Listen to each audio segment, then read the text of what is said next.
आज हम लोग पढ़ने क्या जा रहे हैं, रेस्पिरेटरी सिस्टम। तो रेस्पिरेटरी सिस्टम भी हर एक सिस्टम की तरह बहुत इंपॉर्टेंट है। यहाँ पे हम लोग क्या सीखेंगे, चलो देखते हैं। रेस्पिरेटरी सिस्टम में फिर से यही पूछेंगे कि चीफ ऑर्गन कौन है, चल बता। लंग्स है सबसे पहले, नेजल नेजल पैसेज है। ठीक है, नहीं ऑर्गन नहीं है बाबू, लंग सबसे मेन ऑर्गन है। इसको फिल्टर भी कहते हैं। ठीक है, जैसे यहाँ पे देखो हम लोग के पास जो होता है लंग्स कुछ इस शेप का होता है।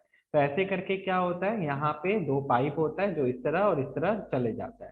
तो अगर अब तुम लोग यहाँ पे देखेगा तो तुमको पता चलेगा कि यहाँ पे क्या होता है, माउथ नोज होता है, और यहाँ पे क्या होता है, माउथ होता है।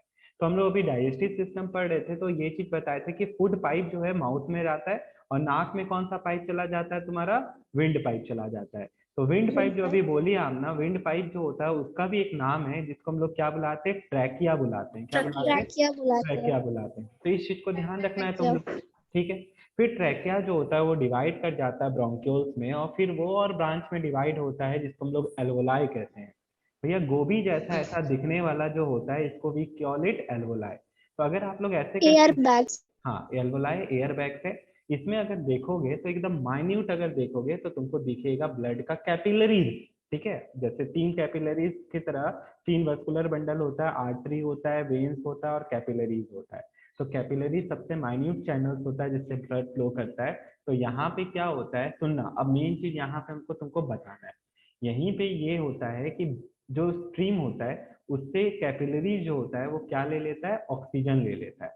अब कैपिलरी में ऐसा क्या है जो ऑक्सीजन ले लेता है, हम लोग ये भी डिस्कस किए थे, हेमोग्लोबिन। ब्लड में क्या रहता है, हेमोग्लोबिन, जो कि आरबीसी के पास प्रेजेंट रहता है। आरबीसी जो होता है भैया ऑक्सीजन ले लेता है और हेमोग्लोबिन के साथ जुड़ के वो क्या बना लेता है, ऑक्सी हेमोग्लोबिन, और वो हर सेल तक पहुंचा देता है।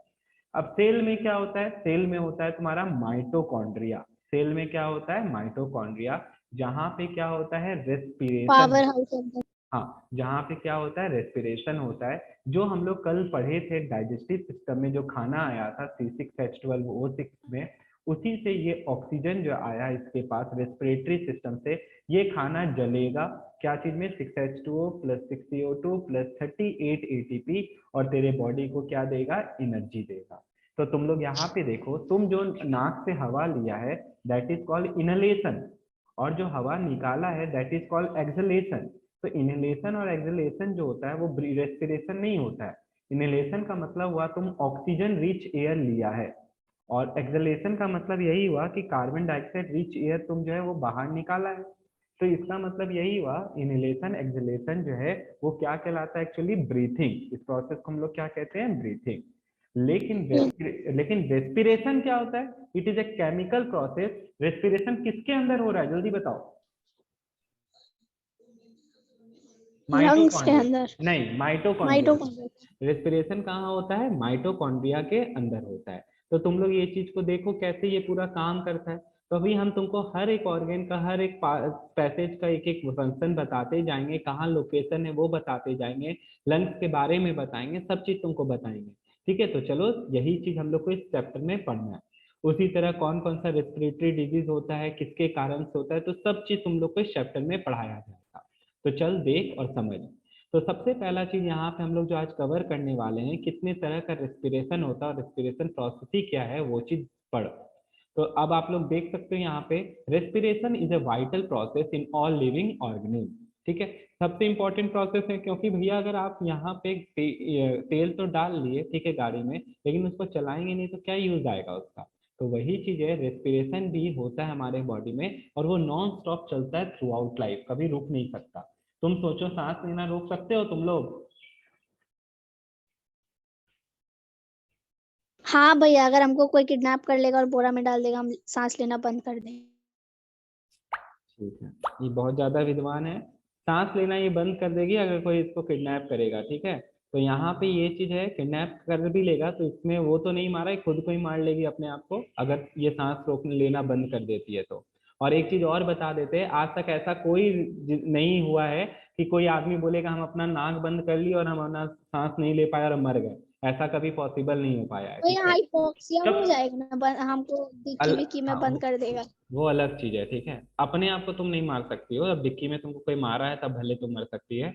और या तुम्हारे ऊपर कोई तकिया डाल दिया है या प्लास्टिक से मार दिया है, तो बस हम यही मरने का तरीका सिखा रहे हैं आज तुम लोग को, बनो गुंडा। It goes on non-stop throughout life. This chapter explains the various aspects related to respiration, the raw material used, the end product form, and the amount of energy liberated. तो क्या यूज हुआ, क्या निकला, कितना अमाउंट ऑफ एनर्जी निकला, यही चीज पढ़ेंगे।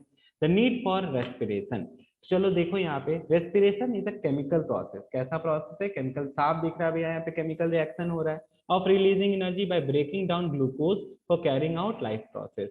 तो यहाँ पे क्या चीज का ब्रेक डाउन हो रहा है बताओ, ग्लूकोज का ब्रेक डाउन हो रहा है। The chemical break down occurs by utilizing oxygen and is represented by the following overall reaction. अब बच्चा लोग देख यहाँ पे, इसमें बताएगा तो सही, तुमको ओवरऑल रिएक्शन दे दिया, लेकिन जो ग्लूकोज टूटता है इन प्रेजेंस ऑफ ऑक्सीजन, ये एक स्टेप में नहीं होता है, ये मल्टीपल स्टेप में होता है, सीरीज ऑफ स्टेप्स में होता है, और हर स्टेप में एंजाइम का जरूरत होता है। तो हम पहला चीज तो तुमको यहाँ पे यही चीज बताएंगे कि ग्लूकोज जब टूटता है तो वो एक कंपाउंड बनाता है जिसको हम लोग पायरुवेट बुलाते हैं। क्या बुलाते हैं, पायरुवेट। ये चीज सब बच्चा ध्यान रखना। तो ग्लूकोज जो टूटा वो क्या बनाया, पायरुवेट बनाया। तो ये बात भूलना नहीं, इसको कहीं कहीं पायरुविक एसिड भी लिख देता है। अब बच्चा लोग एक और बात बता रहे हैं, ये कहाँ होता है, इसको क्या कहते हैं, तुम लोग सब बताओ मेरे को। इलेक्ट्रोलाइसिस मतलब होता है करंट के कारण तोड़ना, यहाँ पे ग्लूकोज टूट रहा है तो इस प्रोसेस को कहते हैं ग्लाइकोलाइसिस। क्या बुला रहे बच्चा लोग, ग्लाइकोलाइसिस। ग्लाइकोलाइसिस कहाँ होता है, ये एक क्वेश्चन तुम लोग को इस बार एग्जाम में आएगा, हम तुमको पहले बता दे रहे हैं। 1 मार्क्स का क्वेश्चन आता है इसमें डिफरेंशिएट में, 5 मार्क्स का एसएससी बोलता है डिफरेंशिएट पूछिए बच्चा लोग से, जिसमें आप लोग ऑन बेसिस ऑफ करके आता है। तो ग्लाइकोलाइसिस जो होता है वो कहाँ पे होता है बच्चा लोग, जल्दी बताओ। साइटोप्लाज्म। साइटोप्लाज्म में होता है, वेरी गुड। अब भैया ये जो पायरुवेट बनाया है, पायरुवेट फिर से टूटेगा, किसमें टूटेगा, कार्बन डाइऑक्साइड में टूटेगा, पानी में टूटेगा, और क्या निकालेगा, 38 एटीपी निकालेगा। इस प्रोसेस को कहते हैं हम लोग क्रैब साइकिल। क्या बुलाया जाता है बच्चा लोग, क्रैब साइकिल। ठीक है, तो क्रैब साइकिल जो होता है वो कहाँ पे होता है वो बताओ, ये होता है आपका माइटोकॉन्ड्रिया। ये कहाँ पे होता है, माइटोकॉन्ड्रिया। तो ये क्वेश्चन तुम लोग को आना ही आना है, ठीक है। तुम लोग से पूछा जाएगा, बताओ what is the site of glycolysis and Krebs cycle. तो ग्लाइकोलाइसिस कहाँ हो रहा है बच्चा लोग, साइटोप्लाज्म। और साइटोप्लाज्म के अंदर में ही क्या रहता है, माइटोकॉन्ड्रिया, जहाँ पे क्या होता है, क्रैब साइकिल। हम तुम लोग अभी एक डायग्राम बनाए थे थोड़ी देर पहले, आप लोग यहाँ पे ये वाला डायग्राम देखो। यहाँ पे ये जो कोना में ऐसे करके हम कलर कर देते हैं कुछ अजीब सा जो दिखने लग जाए, ग्रीन कलर कर देते हैं। यहाँ पे ये देखो, ये क्या है, ये सेल है। सेल का ये वाला जो पोर्शन है, येलो वाला पार्ट, ये क्या है बच्चा लोग, जल्दी बता, साइटोप्लाज्म। तो इसके अंदर देखिए भैया, ये ऑक्सीजन गया था, ऑक्सीजन क्या हुआ, गया था। इसके माइटोकॉन्ड्रिया के फिंगर लाइक प्रोजेक्शन में क्या रहता है, जल्दी बताओ। ये फिंगर लाइक प्रोजेक्शन को क्या बोलते हैं, पहले तो यही बताओ। वेरी गुड, हम और साफ साफ बना देते। देख ऐसे करके ये जो बनाए, ये ऐसे करके बहुत बार तुम लोग मार भी खाया होगा चप्पल से, चप्पल के नीचे वाला लग रहा होगा। अब देख यहाँ पे इसके ऊपर जो ये फिंगर लाइक प्रोजेक्शन है, इसको हम लोग क्या कहते हैं, क्रिस्टे। तो अब यहाँ आमना तो पक्का खाई होगी, दिए कि नहीं आंटी, नहीं भैया। नहीं, ठीक है। तो यहाँ पे देखो, क्रिस्टे जो होता है उसको फिंगर लाइक प्रोजेक्शन कहते हैं, उसके ऊपर ग्लूकोज चिपका रहता है। क्या चिपका रहता है, ग्लूकोज, C6H12O6। अब तुम लोग देखो, वो जो ब्लड का ये सेल के अंदर है, तुम सोचो ऐसे ये सेल है, उसके अंदर ये माइटोकॉन्ड्रिया है, इसको हम बहुत मैग्नीफाई कर दिए। ऐसे ब्लड का चैनल था, वो क्या किया, यहाँ से ऑक्सीजन अंदर चला गया, इसके ऑक्सीजन अंदर गया, इसके साथ रिएक्ट करेगा। अब ये क्या देगा बच्चा लोग, 6CO2 plus 6H2O plus 38 ATP। अब देखो बदले में क्या निकला है, कार्बन डाइऑक्साइड भी निकला है। तो कार्बन डाइऑक्साइड निकालो सेल से बाहर, सेल से निकल के वापस से कहाँ जाएगा, इसी चैनल में जाएगा। सेल से निकल के कहाँ जाएगा, इसी चैनल में जाएगा, ठीक है, इसी चैनल में जाएगा। और इसी चैनल से निकल के वापस से क्या होता है, देख यहाँ पे पीछे डायग्राम चलो, ये वापस से क्या होता है, इधर चला जाएगा, इधर से क्या हो जाएगा, ऐसे करके बॉडी से बाहर आ जाएगा। तो वही बोले थे कि जो बाहर हवा निकालते हैं उसमें कार्बन डाइऑक्साइड क्या रहता है, रिच रहता है। तेरे बॉडी में क्या है, यहाँ पे ब्लड, ब्लड जो होता है वो ऑक्सीजन के साथ भी जुड़ता है, हेमोग्लोबिन प्रेजेंट रहता है। हेमोग्लोबिन जब ऑक्सीजन के साथ जुड़ता है तो बनाता है ऑक्सी हेमोग्लोबिन। उसी तरह जब कार्बन डाइऑक्साइड के साथ जुड़ता है तब बनाता है क्या, बताओ, गलत, गलत, गलत, कार्ब अमीनो। ठीक है, ये ध्यान रखना, ये बहुत हाँ, ये बहुत बच्चा गलत करता है। जब कार्बन मोनोऑक्साइड के साथ जुड़ता है तब बनाता है कार्बोक्सी हीमोग्लोबिन। ये एक स्टेबल कंपाउंड है भैया, टूटता नहीं है। और आदमी सांस, वही बताए थे तुम लोग को, कार्बन मोनोऑक्साइड पॉइजनिंग कहते हैं इसी को। हम लोग क्या कहते हैं? Carbon monoxide poisoning. कभी भी बंद कमरे के अंदर कुछ नहीं जलाना चाहिए या सोना चाहिए। बंद कमरे में मतलब जला के नहीं सोना चाहिए, क्योंकि वो कार्बन मोनोऑक्साइड गैस बनाएगा। और कार्बन मोनोऑक्साइड गैस जो होता है वो ब्लड के साथ मिल जाता है और कार्बोक्सी हीमोग्लोबिन बनाता है, जो कि एक स्टेबल कंपाउंड है। जो कैसा कंपाउंड है? स्टेबल। स्टेबल कंपाउंड है भैया। इसके कारण से ब्लड ऑक्सीजन नहीं ले पाएगा, दिमाग तक ऑक्सीजन नहीं पहुंचेगा और हम लोग पलट जाएंगे। तो यही दिक्कत है। क्यों? क्योंकि ये एक स्टेबल कंपाउंड बनाता है। लेकिन ये जो दो कंपाउंड है, ऑक्सी हीमोग्लोबिन और कार्बोमोनोऑक्सी हीमोग्लोबिन, ये दोनों का दोनों अनस्टेबल है भैया, टूट जाता है। टूट के निकालता है एक ऑक्सीजन और एक क्या निकालता है? Carbon dioxide. कोई दिक्कत है किसी बच्चा को? नहीं भैया। नहीं भैया। This is overall reaction. ये जो अभी बताएगा, ये दिस इज ओवरऑल रिएक्शन जो हम अभी तुमको फिगर में बता दिए। अब चलो देखो यहाँ पे ये बुक में क्या लिखता है, ध्यान से सुनना सब बच्चा। अब अगर यहाँ पे आप लोग देख रहे हो तो यही सब चीज बताएगा। देख, लिखता है this part of respiration yielding energy occurs inside the living cells and hence it is known as cellular और टिश्यू रेस्पिरेशन। ठीक है भैया, सेल के अंदर हो रहा है इसलिए रेस्पिरेशन नाम रख दिया। सेल के अंदर सेलुलर और टिश्यू में हो रहा है तो tissue. The breakdown of glucose to carbon dioxide and water does not occur in a single step, but in a series of chemical steps. एक स्टेप में नहीं होता है। Some of this step occur in cytoplasm। देख लो सीधे लिख रहा है ना। तो क्या होता है साइटोप्लाज्म के अंदर? हम बता दिए तुम लोग को, बताओ तुम ही लोग। ग्लाइकोलाइसिस। वेरी गुड बच्चा। ग्लाइकोलाइसिस। अब जवाब देने का कोशिश क्या करो। देख रहे लड़की लोग कुछ है जो बहुत अच्छा जवाब देती है और कंटिन्यूअसली सही से जवाब भी दे रही है।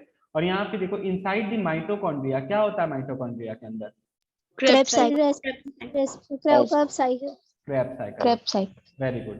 अब यहाँ देखो, each breakdown step is due to a particular enzyme. तो ये ध्यान रखना, हर एक स्टेप में एंजाइम का दरकार पड़ता है, तो ये बात याद रखेगा। और यहाँ पे तुम लोग पढ़ा होगा, जैसे हर एक किसी वैल्यू का एक यूनिट होता है, उसी तरह यहाँ एनर्जी का जो यूनिट है, यह अब लोग करेंसी ऑफ एनर्जी बुलाते हैं। क्या चीज को? एटीपी को। क्या चीज बुलाते हैं? एटीपी। यहाँ पे केमिकल एनर्जी में चेंज हो जाता है, ये चीज ध्यान रखना। तो यहाँ पे वही बता रहा है, ग्लूकोज टूटता है और केमिकल एनर्जी में चेंज होता है, उस एनर्जी का नाम क्या है? ATP, adenosine triphosphate. याद रहेगा सबको इसका फुल फॉर्म? अब देखो हम लोग के बॉडी में एटीपी जो होता है, एक चीज सुनो, तुम लोग देखा होगा बहुत बार क्या हो जाता है, ट्रक वाला सबका एक्सीडेंट हो जाता है, ठीक है? तो सुन, वो लोग जो है एक्सीडेंट होने का कारण ये होता है कि जब बॉडी काम नहीं करता है तो एटीपी एडीपी में कन्वर्ट हो जाता है। और एडीपी जब कन्वर्ट होता है तो वो एक केमिकल निकालता है जिसके कारण नींद आता है बहुत ज्यादा। इसी कारण से बहुत ज्यादा क्या होता है, रात में एक्सीडेंट्स हो जाता है। क्यों? क्योंकि उस समय तुम्हारा ड्राइवर बहुत देर तक गाड़ी चलाते चलाते सो जाता है, पता ही नहीं चलता है, कारण एटीपी एडीपी में कन्वर्ट होता है। फिर बॉडी को लगता है ज्यादा एनर्जी चाहिए तो एडीपी वापस से एटीपी में कन्वर्ट हो जाता है। तो यही चीज यहाँ पे बताया है, जिसका भी कोई काम ही नहीं है। तो हम तुमको बता दें, करेंसी ऑफ एनर्जी जो है वो क्या है तुम्हारा? एटीपी। एक ग्लूकोज का मॉलिक्यूल टूटता है तो कितना एटीपी निकालता है? 38 एटीपी। 38 एटीपी। 1C6H12O6 जब टूटेगा भैया तो कितना एटीपी निकालेगा? 38 एटीपी निकालेगा। तो इतना इस लाइन में यही चीज समझाया। वाई वी नीड एनर्जी, हम लोग को एनर्जी क्यों चाहिए? तो एनर्जी चाहिए synthesis of protein from amino acids. पढ़े ही थे हम लोग डाइजेस्टिव सिस्टम में भैया, प्रोटीन को एमिनो एसिड्स में कन्वर्ट करना है। प्रोटीन जो है वो डाइजेस्ट नहीं होता है तो क्या चीज में कन्वर्ट करता है उसको? एमिनो एसिड्स में।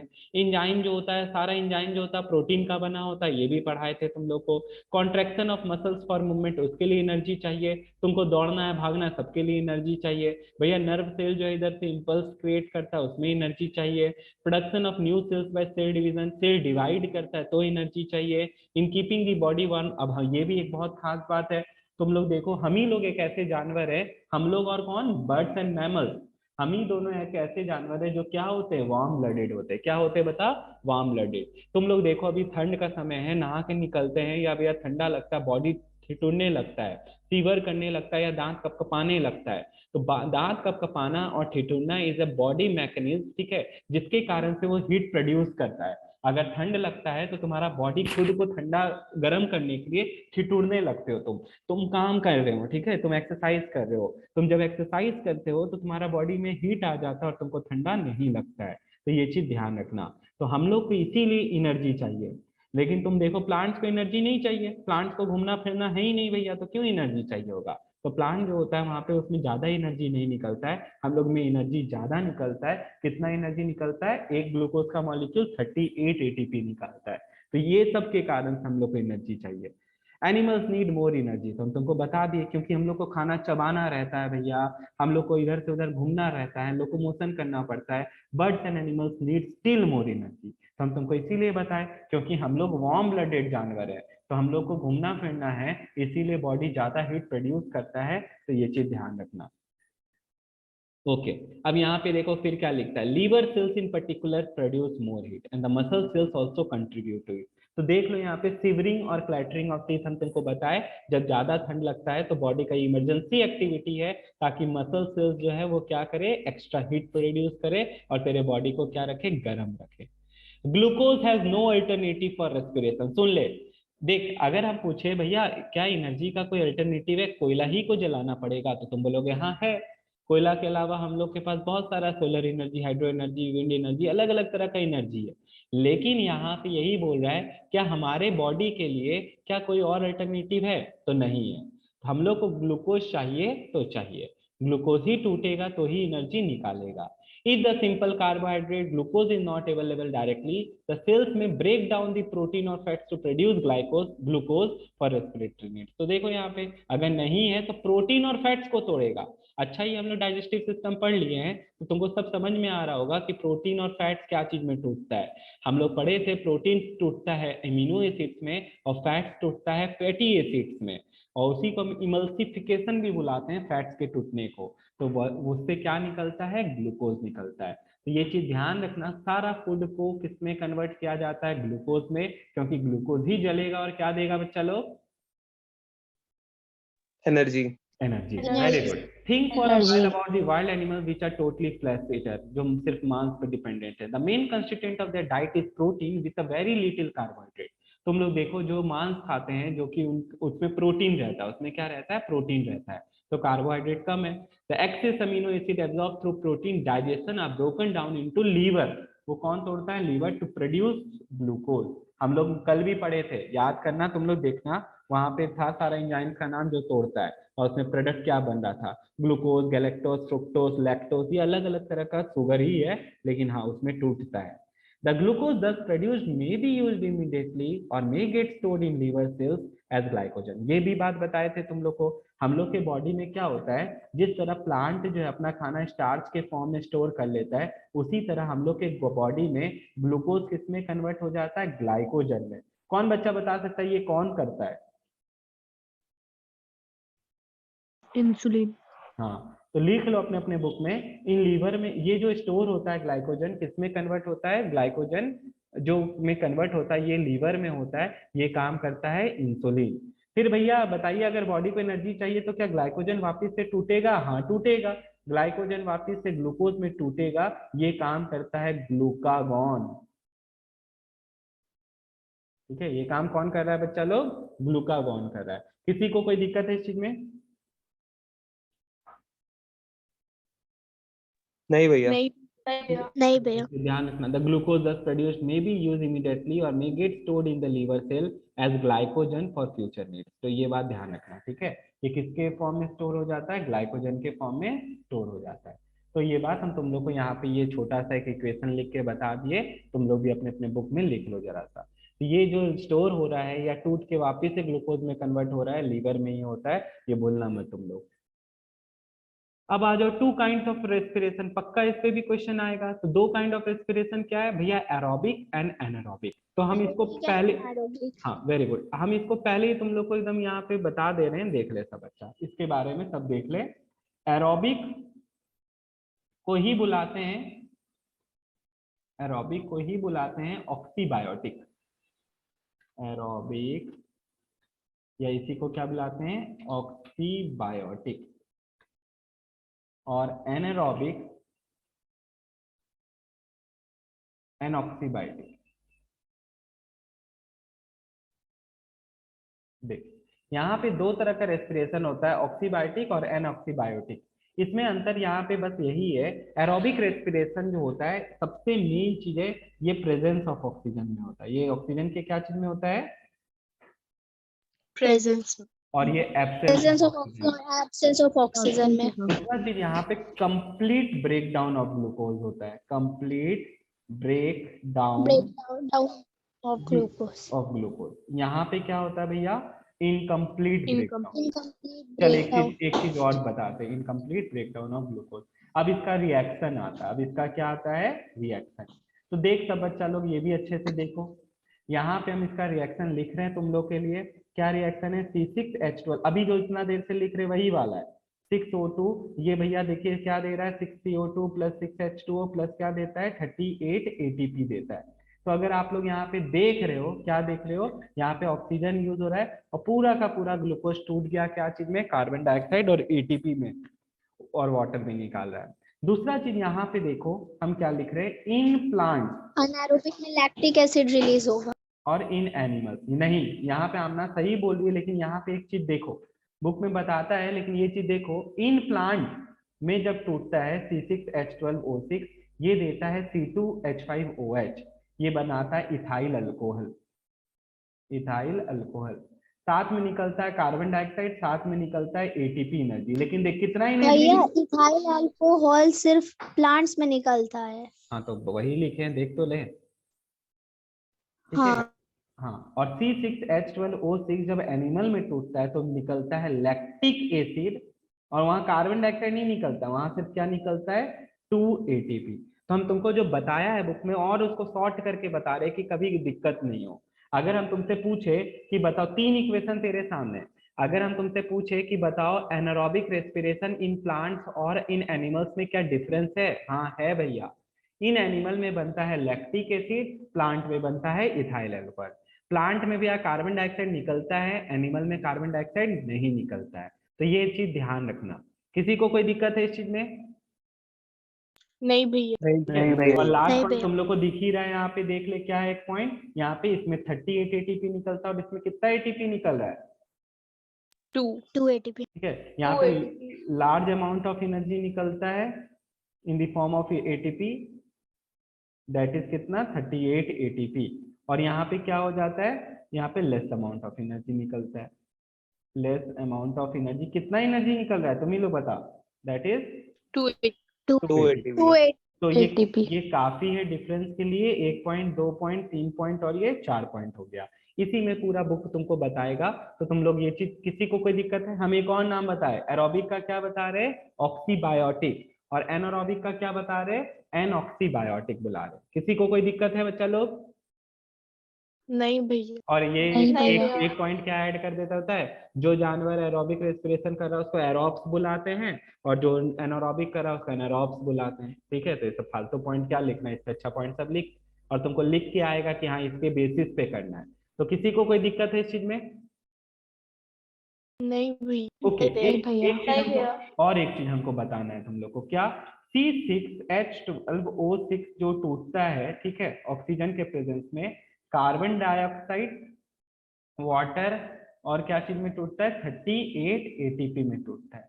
तो तुम लोग देखो इसमें दो चीज होता है, एक होता है एंड प्रोडक्ट और एक होता है बाई प्रोडक्ट। पता है इन दोनों में अंतर क्या होता है? एंड प्रोडक्ट का मतलब क्या हुआ? एंड प्रोडक्ट का मतलब ये पूरा का पूरा कि लास्ट में क्या बना, लेकिन बाई प्रोडक्ट का मतलब है कि क्या उसको यूज है और क्या यूज नहीं है। तो बॉडी से रिमूव हो जाएगा और फर्दर उसका कुछ यूज नहीं होगा। हाँ, एंड प्रोडक्ट में हम ये सारा को एंड प्रोडक्ट मानेंगे जो जो चीज निकला है, ठीक है। बाई प्रोडक्ट का मतलब होता है जिसका यूज नहीं है बॉडी को, तो ना तो कार्बन डाइऑक्साइड का यूज है और ना तो वाटर का यूज है, ठीक है, लेकिन वाटर फिर भी यूज हो जाता है। तो ये चीज ध्यान रखना, मेन यूज जो है वो क्या चीज का था? 38 ATP का। तो बाई प्रोडक्ट वो प्रोडक्ट होता है जिसमें बॉडी का कोई यूज, बॉडी को उसका कोई यूज नहीं होता है। किसी को कोई दिक्कत? नहीं भैया। ओके बच्चा लोग, चलो अब आ जाते हैं बुक में। देखो यहाँ पे ये सब चीज मार्क करवा देते हैं तुम लोग को, देख लो। लिखता है in animal they normally aerobic respiration using oxygen, ठीक है, तो एनिमल में एरोबिक ही होता है। Anaerobic respiration in absence of oxygen only exceptional in some cases as in tapeworm living inside the human intestine। तो भैया पेट के अंदर उसको कहाँ से ऑक्सीजन मिलेगा, तो टेपवर्म। ये भी चीज ध्यान रखना, एक ऐसा जानवर का नाम बताओ जो इंटेस्टाइन में रहता है और एनारोबिक रेस्पिरेशन करता है, क्या लिख के आएगा? टेपवर्म। टेपवर्म। टेपवर्म। ठीक है, तो ये चीज ध्यान रखना। Anaerobic tapeworm. Respiration in our body in fast working skeletal muscle. अब सुन बच्चा लोग, हम लोग के बॉडी में एक और चीज होता है भैया, हम लोग जो इंसान है हम लोग को एनर्जी ज्यादा चाहिए। एनर्जी ज्यादा चाहिए, तो एनर्जी ज्यादा चाहने के कारण से एरोबिक तो होता ही होता है, साथ में एनारोबिक भी हो जाता है। एरोबिक तो होता ही होता है, साथ में एनारोबिक भी हो जाता है, जिसके कारण से बॉडी में ऑक्सीजन का कमी हो जाता है और हम लोग उसको कहते हैं ऑक्सीजन डेप्थ। क्या कहते हैं? Oxygen depth. साथ में एनिमल में जो हुआ था एनारोबिक रेस्पिरेशन, उसमें एक प्रोडक्ट निकला था लैक्टिक एसिड। ये लैक्टिक एसिड जो है तुम लोग देखा होगा एथलीट लोग को, ठीक है, एथलीट लोग क्या होता है जब बड़ा बड़ा मैराथन दौड़ के आता है उसका हाथ पैर दर्द करने लग जाता है, क्यों? क्योंकि भैया बहुत ज्यादा एनर्जी का यूज हुआ है बॉडी में, तो उस समय उसके बॉडी में लैक्टिक एसिड बनता है, जिसके कारण क्रैम्प आने लग जाता है, मसल अकड़ने लग जाता है। क्यों? क्योंकि बॉडी में लैक्टिक एसिड जमने लग जाता है, जिसके कारण से थकावट भी लगता है। तो यही चीज यहाँ पे बताया है और कुछ भी नहीं है, ठीक है। और इसी कंडीशन को हम लोग कहते हैं ऑक्सीजन डेप्थ। इसी क्यों? क्योंकि बॉडी में ऑक्सीजन का कमी हो गया है, क्योंकि एरोबिक भी हो रहा है एनारोबिक भी हो रहा है। किसी को कोई दिक्कत है इस चीज में? नहीं भैया। नहीं भैया। ठीक है, तो यहाँ पे यही चीज है और कुछ भी नहीं है। ये सब किसी को कोई पढ़ने का कोई काम नहीं है, यहाँ पे तुम लोग देख सकता है, बस ये वाला पॉइंट याद रखना। एनिमल में क्या क्या बन रहा है बता? लैक्टिक एसिड 2 ATP, लेकिन कार्बन डाइऑक्साइड लिखा है यहाँ पे, बोल बच्चा लोग। नहीं भैया। नहीं। उसी तरह प्लांट में क्या बन जाएगा वहां पे? प्लांट में तुम्हारा वही चीज है, प्लांट में तुम्हारा लैक्टिक एसिड बनेगा, और सॉरी प्लांट में इथाइल अल्कोहल बनेगा, कार्बन डाइऑक्साइड भी निकलेगा। अब तुम लोग में से झगड़ा मत करने लगना, भैया यहाँ पे इथेनॉल लिखा है। इथेनॉल का ही कॉमन नेम जो होता है उसको इथाइल अल्कोहल कहते हैं, ठीक है। तो एक ही चीज है, तुम इथाइल अल्कोहल लिखो या इसी को इथेनॉल लिखो, बात एक ही है, ठीक है, कंफ्यूज मत हो जाना तुम लोग भी। C2H5OH। तो देखो एनारोबिक रेस्पिरेशन इन प्लांट और एनारोबिक रेस्पिरेशन एनिमल, इसमें इथेनॉल बता रहा है और कार्बन डाइऑक्साइड भी इसमें, लेकिन सिर्फ क्या बनता है? Lactic acid, no CO2। इस पे ध्यान रखना तुम लोग। Release heat energy is more, release heat energy is less animal में। कार्बन डाइऑक्साइड रिलीज मतलब है दोनों ही लेस, लेकिन कंपैरेटिव इससे बता रहा है कि कम। Carbon dioxide release causes burn foaming. अच्छा, इसमें फोमिंग होता है, लेकिन यहाँ कार्बन डाइऑक्साइड रिलीज ही नहीं होता, तो नो फोमिंग, खत्म हो गया यहाँ पे ये टॉपिक। अब देखो क्या लिखता है कि it is a slow process, the reaction can not continue for long time, they produce lactic acid and has a toxic effect on cells which causes muscle fatigue and aches, बता ही दिए। No carbon dioxide is produced, total energy release per mole of glucose is much less compared to aerobic। भैया वहाँ पे एक glucose का molecule 38 ATP निकाल रहा था, यहाँ पे एक ग्लूकोज का मॉलिक्यूल बस 2 ATP निकालेगा, तो यही डिफरेंस और कुछ है ही नहीं। अब आता है तुम्हारा पार्ट्स ऑफ रेस्पिरेशन। तो चलो देखो क्या क्या है। In humans there are 4 major parts of respiration। एक ब्रीथिंग है, गैसेस ट्रांसपोर्ट है, फिर टिश्यू रेस्पिरेशन है, सेल्यूलर रेस्पिरेशन है, ये अलग अलग तरह का रेस्पिरेशन होता है। तो ब्रीथिंग हम बता ही चुके हैं तुम लोग को, इनहेलेशन और एक्सहेलेशन से बना हुआ है। गैसेस ट्रांसपोर्ट में तुमको बताए कि गैस जो है ऑक्सीजन के साथ हेमोग्लोबिन के साथ जुड़ जाता है और एक कंपाउंड बनाता है ऑक्सी हेमोग्लोबिन। बस इतना सा ध्यान रखना है तुम लोग को। जो बॉडी में ट्रांसपोर्ट होता है by means of arteries, cell to cell पहुंचा दिया जाता है। फिर लिखता है यहाँ पे the carbon dioxide from tissue is transported to lungs by the blood by means of veins. ठीक है, कैसे? चाहे तो बाइकार्बोनेट के डिजोल्व में रहता है, या फिर क्या बता रहा है, हेमोग्लोबिन के साथ कार्बन डाइऑक्साइड जुड़ जाता है। देखो क्या बना रहा है वो, carb amino haemoglobin. Carb amino haemoglobin. तो यही चीज बताए कि हेमोग्लोबिन के साथ जब कार्बन डाइऑक्साइड जुड़ जाता है तो कार्ब ऑक्सी मत बोल देना, वो होता है कार्ब अमीनो हेमोग्लोबिन। उसी तरह कार्बन डाइऑक्साइड जो होता है एक और फॉर्म में घुल मिलता है HCO3 में भी, ठीक है। HCO3 के फॉर्म में भी वो क्या होता है, ब्लड में घूमता है। प्लाज्मा क्या है, ब्लड जो होता है वो प्लाज्मा का ही बना हुआ रहता है, ठीक है। तो ये चीज और कुछ नहीं है।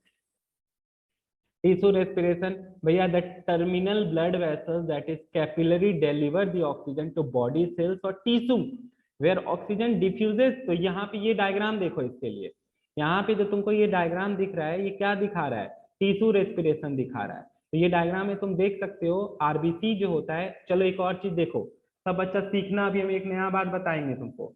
आरबीसी और डब्ल्यूबीसी में अंतर कैसे पहचानेंगे, ये दोनों आरबीसी है या डब्ल्यूबीसी है। तो हम तुमको एक चीज लिखवा रहे हैं, यहीं बगल में छोटा सा डायग्राम बना लो। भैया शेप की वजह से हाँ आरबीसी जो होता है बाइकॉनकेव होता है और लिम्फोसाइट्स का शेप ही नहीं होता, मतलब बहुत इरेगुलर टाइप का शेप होता है, हाँ, शेप होता इसको कहते हैं एमीबॉइड। ठीक है, लिख ले आमना। आरबीसी जो होता है वो बाई कनकेव होता है।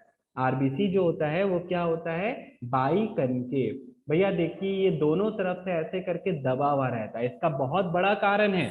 ठीक है, और डब्ल्यूबीसी जो होता है वो उसका इरेगुलर शेप, जो बच्ची बोली वही है, या इसी को हम बुलाते हैं एमीबॉइड। हम बुलाने का मतलब टीचर लोग यहाँ पे, ठीक है, मतलब साइंस तुमको यही बोलेगा, एमीबॉइड शेप होता है। क्यों? क्योंकि ये कहीं से भी भैया दब के, जो है ऑक्टोपस को देखा होगा उसी तरह ये भी कहीं से भी दब के कहीं से भी निकल जाता है। ठीक है, और ये बैक्टीरिया को मारने में काम आता है। आरबीसी का सिर्फ और सिर्फ काम क्या है भैया, दे आर ऑक्सीजन कैरियर, एक जगह से दूसरी जगह ऑक्सीजन को पहचाना है। और डब्ल्यूबीसी जो है वो हमारे बॉडी का क्या है, सोल्जर है। बॉडी का क्या है, soldiers of our body.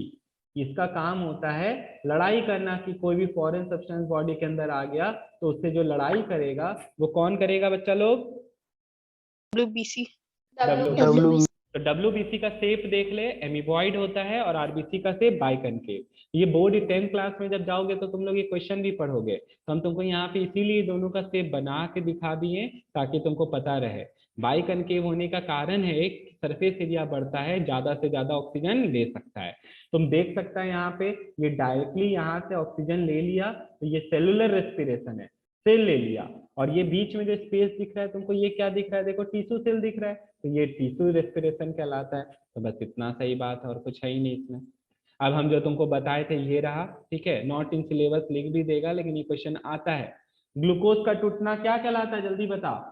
Break down of glucose is known as glycolysis. कहाँ पे हो रहा है बच्चा लोग, साइटोप्लाज्म।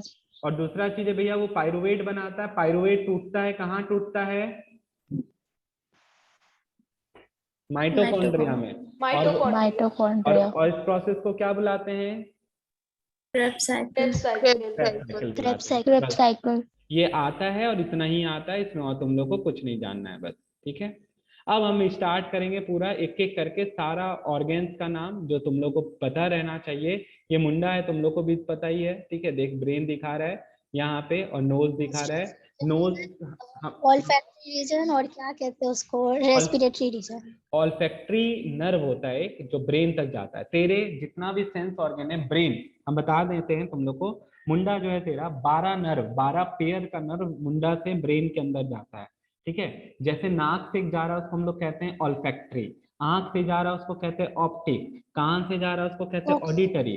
देखा होगा साउथ का मूवी सब, ठीक है, मारा डंटा माथा में। साउथ का मूवी में तो गजब गजब चीज दिखाता है, तुम लोग भी देखा है, हार्ट उड़ के आया लग गया, तो वो सब नहीं है। सच अगर बात किया जाए, बहुत बार माथा में अगर डंडा लग जाता है तो हो सकता है वो नर्व जहाँ पे, जैसे तुम्हारा स्पीच के लिए एक नर्व ब्रेन तक गया है उस पे लग गया, बोली चला जाएगा।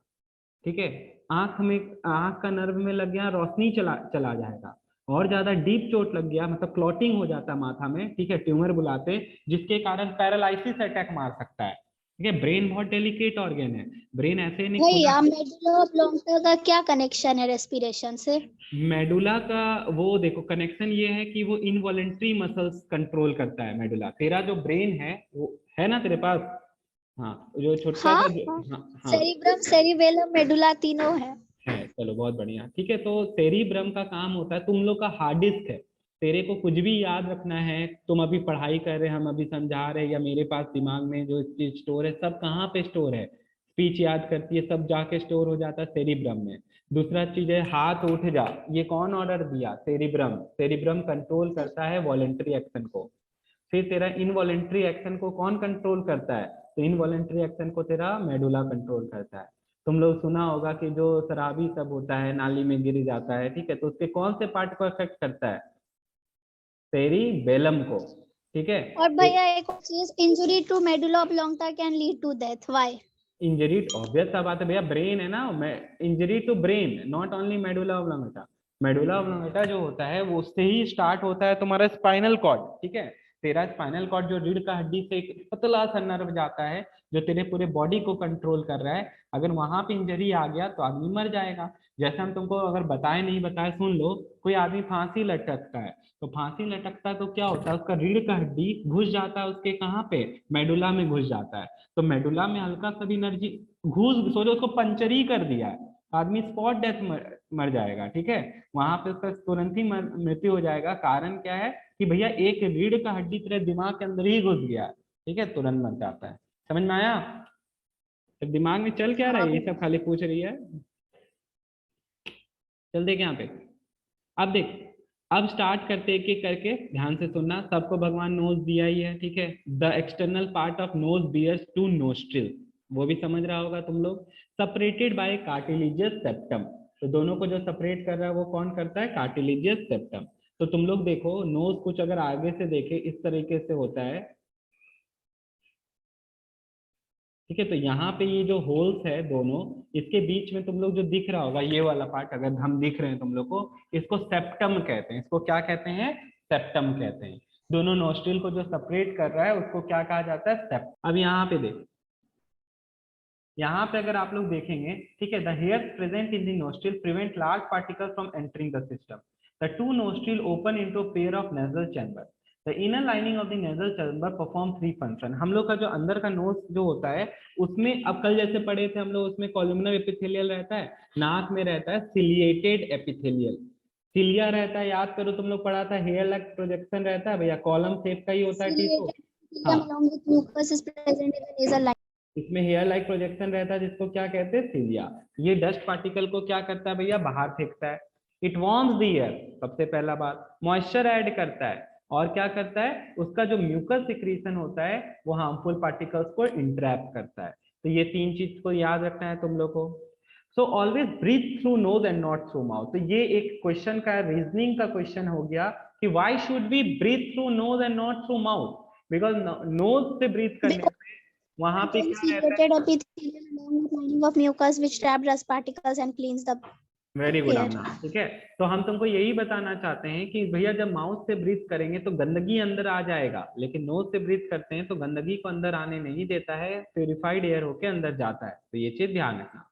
N additional function of nose is to smell. हम लोग से अगर पूछा जाए तो पता चलेगा पहला ही फंक्शन स्मेल बताएंगे, लेकिन यहाँ बता रहा है कि स्मेल भी कर सकते हो तुम नोज से, ठीक है भैया। उसके बाद आता है फार्निक्स। अब भैया ये फार्निक्स क्या है, तो फार्निक्स और लार्निक्स ये दो चीज अभी तुम लोग पढ़ोगे। Pharynx is the nasal chamber open at the back into wide cavity, pharynx situated at the back of the mouth. तो फार्निक्स का अगर हम लोकेशन पूछेंगे तो तुम लिखोगे back of the mouth. It is a common passage of air and food. तो हम तुमको बताए थे, इसी में तुमको एक पार्ट बताए थे जिसको एपिग्लॉटिस बुलाते हैं। The entrance of the trachea is guarded by a flap called epiglottis, which closes at the time of swallowing food. जब तुम खाना खाते हो बंद हो जाता है क्योंकि भैया वो खाना तेरे नाक में जा सकता है। Incomplete closure of epiglottis during swallowing causes cough. तो देख लो डाइजेस्टिव सिस्टम में भी आया था एपिग्लॉटिस, और यहाँ पे भी आया है तुम्हारा एपिग्लॉटिस। तो इसीलिए एपिग्लॉटिस इंपॉर्टेंट है, भूलना मत। लिखता है it leads to an air tube the trachea and a food tube oesophagus. Pharynx जो है यहीं पे क्या होता है, दो पार्ट में डिवाइड होता है। एक पार्ट तुम्हारा नोज से चला जाता है कहाँ पे, और एक पार्ट चला जाता है माउथ से। तो यहाँ पे वही चीज बता रहा है, इसी पार्ट को हम लोग क्या कहते हैं, फार्निक्स। डायग्राम में भी अगर देखना है तो तुम लोग देख सकता है, ये चीज देख, ये रहा फार्निक्स, यहाँ पे ये तेरा नोज है, और यहाँ पे तेरा ये क्या है, माउथ है। तो नोज से ऐसे करके इधर जा रहा है, और माउथ से ऐसे करके इधर आ रहा है। तो ये जो रीजन है यहाँ पे देखो एक फ्लैप रहता है, इसी को यहाँ पे रीजन को क्या नाम दिया जा रहा है, फार्निक्स। फिर जहाँ तेरा बोलते हैं कंठ, वो बोलते हैं यहाँ पे जो एडम्स एप्पल है, वो उस जगह को कहते हैं लार्निक्स। उसको क्या कहते हैं, लार्निक्स। वहां पे वोकल कॉर्ड रहता है, तुम लोग देखा होगा मिमिक्री करते हुए लोगों को, तो मिमिक्री इसी से किया जा सकता है। तो यहाँ पे इस पार्ट को हम लोग क्या कहते हैं, फार्निक्स। क्या बुलाते हैं, फार्निक्स। तो लिखता है द लार्निक्स कंटेन, ठीक है, सॉरी लार्निक्स जो है, लार्निक्स कंटेन्स टू लिगामेंट फोल्ड, ठीक है। वो लिगामेंट जो तुम्हारा यहाँ पे एडम्स एप्पल होता है वो लिगामेंट का बना हुआ है, हड्डी नहीं है वो चीज भैया, वो लिगामेंट है।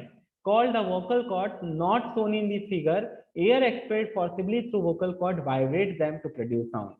और यही भैया वाइब्रेट करता है वोकल कॉर्ड, जिसके कारण हम या तुम बोल पाते हो।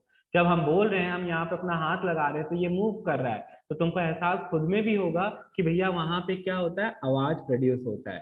तो ये चीज ध्यान रखना तुम लोग, यहाँ पे बस यही चीज बताए और कुछ नहीं।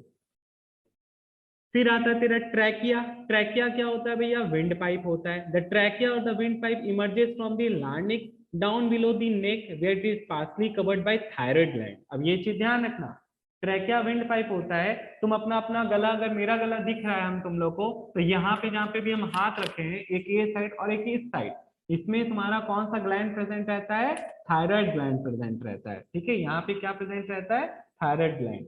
It's walls are strengthened by C-shaped rings of cartilage. Trachea जो होता है ना, वो एक पाइप है जो कभी बंद नहीं होता है। जैसे पानी का पाइप जो होता है चिपक जाता है, लेकिन ये कभी चिपकता नहीं है, ये C-shaped ring of cartilage का बना हुआ है। The incomplete part of ring being on the back side. देखो ये पूरा इतना सही है, पीछे की तरफ ये खुला हुआ है। रिंग से क्या होता है, अंडरलाइन कर लो इस चीज को। The ring provide flexibility and keep the distended trachea distended. वो उसको हमेशा फुला के, भैया अगर ट्रैकिया बंद हो गया तो पता चला हम लोग सलट ही गए, पिचक गया तो हम लोग सलट जाएंगे, क्योंकि एयर हम लोग के लंग्स तक नहीं जा पाएगा और हम लोग मर जाएंगे। तो यहाँ पे ये चीज ध्यान रखना। फिर आता है bronchi. Close to lung the trachea divide into 2 tube. ऐसे करके भैया ये जाके क्या होता है, 2 ट्यूब में डिवाइड कर गया, तो इसी को हम लोग क्या कहते हैं, ब्रोंकाई बुलाते हैं। On entering the lungs each bronchus divide into fine secondary bronchi and further divide into tertiary bronchi. तो ये चीज ध्यान रखना। ऐसे करके फिर जैसे रूट सिस्टम होता है, तो ये पहले इधर डिवाइड हुआ, फिर इधर डिवाइड हुआ, और फिर ये और ऐसे करके डिवाइड होने लग जाता है। ठीक है भैया, तो ये चीज ध्यान रखना है तुम लोग को। इस समय ब्रोंकियोल्स वही बता रहा है, लिखता है bye repeating branching the bronchioles ultimately and into cluster of tiny air chambers, जिसको एयर सैक बुलाते हैं, या इसी को हम लोग एल्वोलाई बुलाते हैं। इसी को हम लोग क्या बुलाते हैं, a network of blood capillaries surround the walls of alveolus.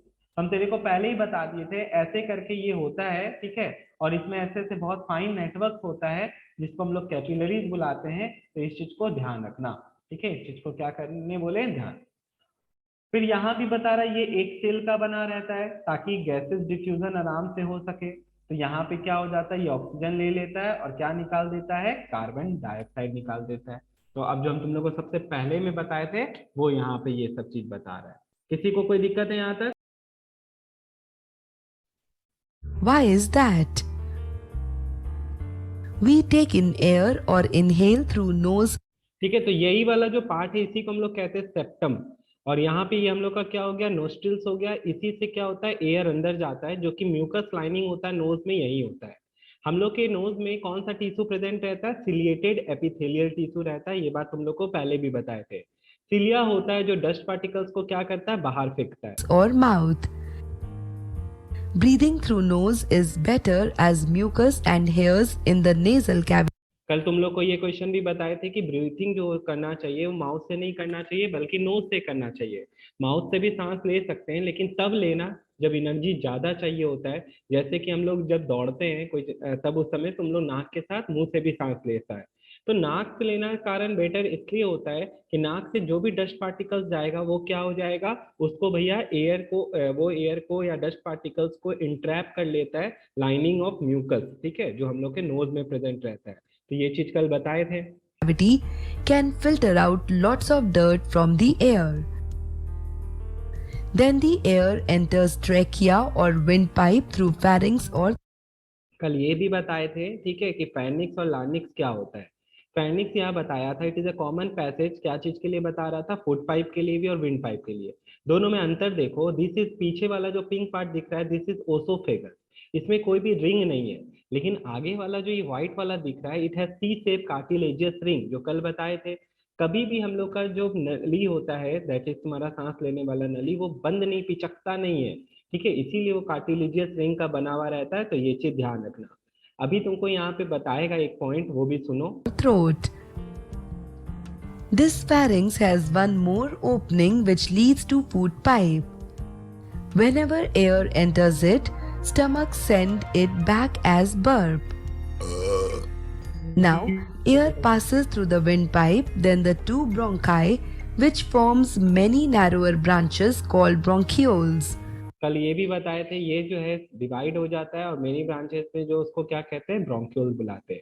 फिर तुमको ये छोटा छोटा जो दिख रहा है, दीज आर एल्वोलाई। ठीक है, अभी तुमको एल्वोलाई के बारे में बताएंगे, चलो देखते जाओ। ये वाला जो पार्ट है ये, ठीक है, जो सी शेप का दिख रहा है, दिस इज डायफ्राम। ये क्या है, डायफ्राम।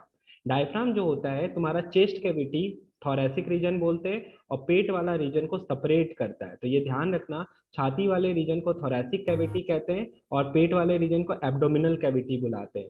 इन दोनों को जो सेपरेट करता है वी कॉल इट डायफ्राम, उसको हम लोग क्या बुलाते हैं, डायफ्राम। डायफ्राम कैसे सांस लेने में मदद करता है, वही चीज हमको तुम लोग को आज बताना है। लेकिन तुम देखो, हमको ये वीडियो दिखाने का बस एक यही कारण है कि तुम समझो अच्छे से कि हमारे बॉडी में कौन सा पार्ट कहाँ प्रेजेंट है और कैसे वो फंक्शन करता है। Small air sacs or alveoli receive the air and oxygen from air diffuses into blood through thin wall of blood capillaries during the diffusion process. Blood ये जो डायग्राम दिख रहा है, कौन बच्चा बताएगा ये क्या चीज का सेल है, कौन सा सेल है? RBC. Very good, RBC. तो ब्लड कैपिलरीज में यही देखो, ये ब्लड कैपिलरीज दिखा रहा है जो उसमें आरबीसी का सेल घूम रहा है। भैया ये जो होता है इसमें हेमोग्लोबिन प्रेजेंट रहता है। हेमोग्लोबिन ऑक्सीजन के साथ जुड़ के वो क्या बना लेता है, ऑक्सी हेमोग्लोबिन। तो आप लोग को यही चीज ध्यान रखना है कि आरबीसी आर ऑक्सीजन कैरियर। हमारे बॉडी को ऑक्सीजन चाहिए, तो ये आरबीसी है, हर सेल तक क्या पहुंचाता है, ऑक्सीजन। कहाँ से डिफ्यूज करता है वो, एल्वोलाई से।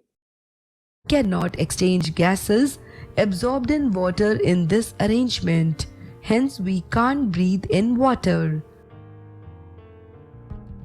How do we breathe the air out? The diaphragm moves downward, creating space for the lungs to expand. यहाँ पे थोड़ा सा फिजिक्स भी है, ठीक है। इसी पे आज हमको तुम लोग को बताना है मैकेनिज्म कैसे हम लोग सांस लेते हैं। तो जरा सा तुम लोग देखो, तुम लोग देखे होंगे बाबा रामदेव को, ठीक है, कैसे वो सांस लेते हैं। ऐसा नहीं कि खाली वही सांस ले रहे हैं, हम लोग भी सांस ले रहे हैं। अब तुम लोग देख, जब सांस लेते हैं तो होता क्या है। तुम लोग अभी घर पे बैठे हो, एक बार ट्राई करो, ठीक है, सांस ले ही रहे हो। जब सांस लेते हैं तो छाती क्या हो जाता है, लंग्स क्या हो जाता है, एक्सपेंड कर जाता है। तो यहाँ पे यही बता रहा है, व्हेन वी इनहेल एयर, ठीक है, अंदर अगर हवा जाएगा तो कैसे जाएगा। तो पहले तो मसल्स का मूवमेंट देखो सब बच्चा, decreasing the air pressure in lungs. Lungs में प्रेशर कम हो गया। तुम लोग को ये चीज समझना पड़ेगा, pressure is inversely proportional to volume. ये कोई नया बात नहीं बोल रहे हैं भैया, तुम लोग को पहले भी हम तुम लोग को पढ़ाए थे, याद करो, बॉयल अंकल के नाम से। तुम लोग केमिस्ट्री में पढ़े थे बॉयल्स लॉ। बॉयल्स लॉ ये कहा था कि pressure is inversely proportional to volume. अगर भैया प्रेशर बढ़ेगा तो बता बच्चा लो, वॉल्यूम क्या हो जाएगा, घटेगा। तुमको आज एकदम सिंपल वे में ये चीज समझा दिया जाएगा, ठीक है। तो तुम लोग पहले यहाँ पे देखना कि कैसे मसल्स मूव कर रहा है, कोई दिक्कत नहीं है इस चीज में, बस। और लिखने भी नहीं आएगा कभी एग्जाम में, तुम लोग को 3 मार्क्स या 4 मार्क्स का साइंस में क्वेश्चन ही नहीं आएगा कि explain the mechanism of working of lungs, कभी नहीं आएगा। लेकिन हाँ, समझो तो सही कि क्या हो रहा है, चैप्टर पढ़ रहे हो तुम लोग। अब देख, When diaphragm moves up, putting pressure on lungs, then the air from the lungs moves out of the body or gets exhaled, taking the reversed path, that is bronchiole, bronchi, windpipe, बताया pharynx, then बताया जैसे air आया था उसी तरह air निकल गया। nose or mouth. दोनों एयर में अंतर था, जो एयर आया था उसमें ऑक्सीजन का क्वांटिटी ज्यादा था और जो एयर जा रहा है उसमें कार्बन डाइऑक्साइड की क्वांटिटी ज्यादा है। We do this process, that is inhaling and exhaling 12 to 20 times per minute.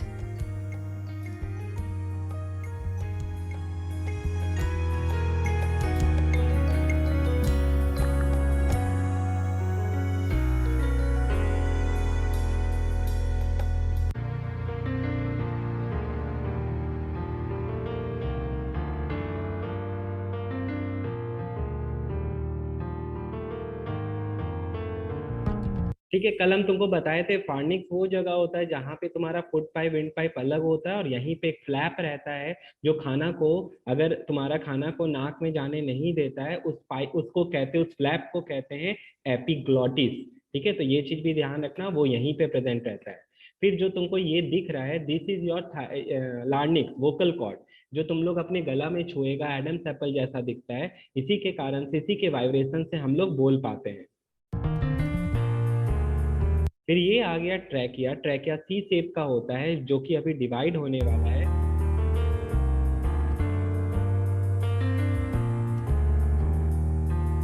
Bronchi में, फिर ब्रोंकाई और बहुत सारे प्राइमरी ब्रांचेस में डिवाइड होता है जिसको हम लोग कहते हैं ब्रोंक्यूल्स, और ब्रोंक्यूल्स का एंडिंग जो होता है उसी में क्या रहता है, एल्वोलाई रहता है। तो ये था तुम्हारा पार्ट्स का नाम जो हम कल तक तुम लोग को पढ़ाए थे।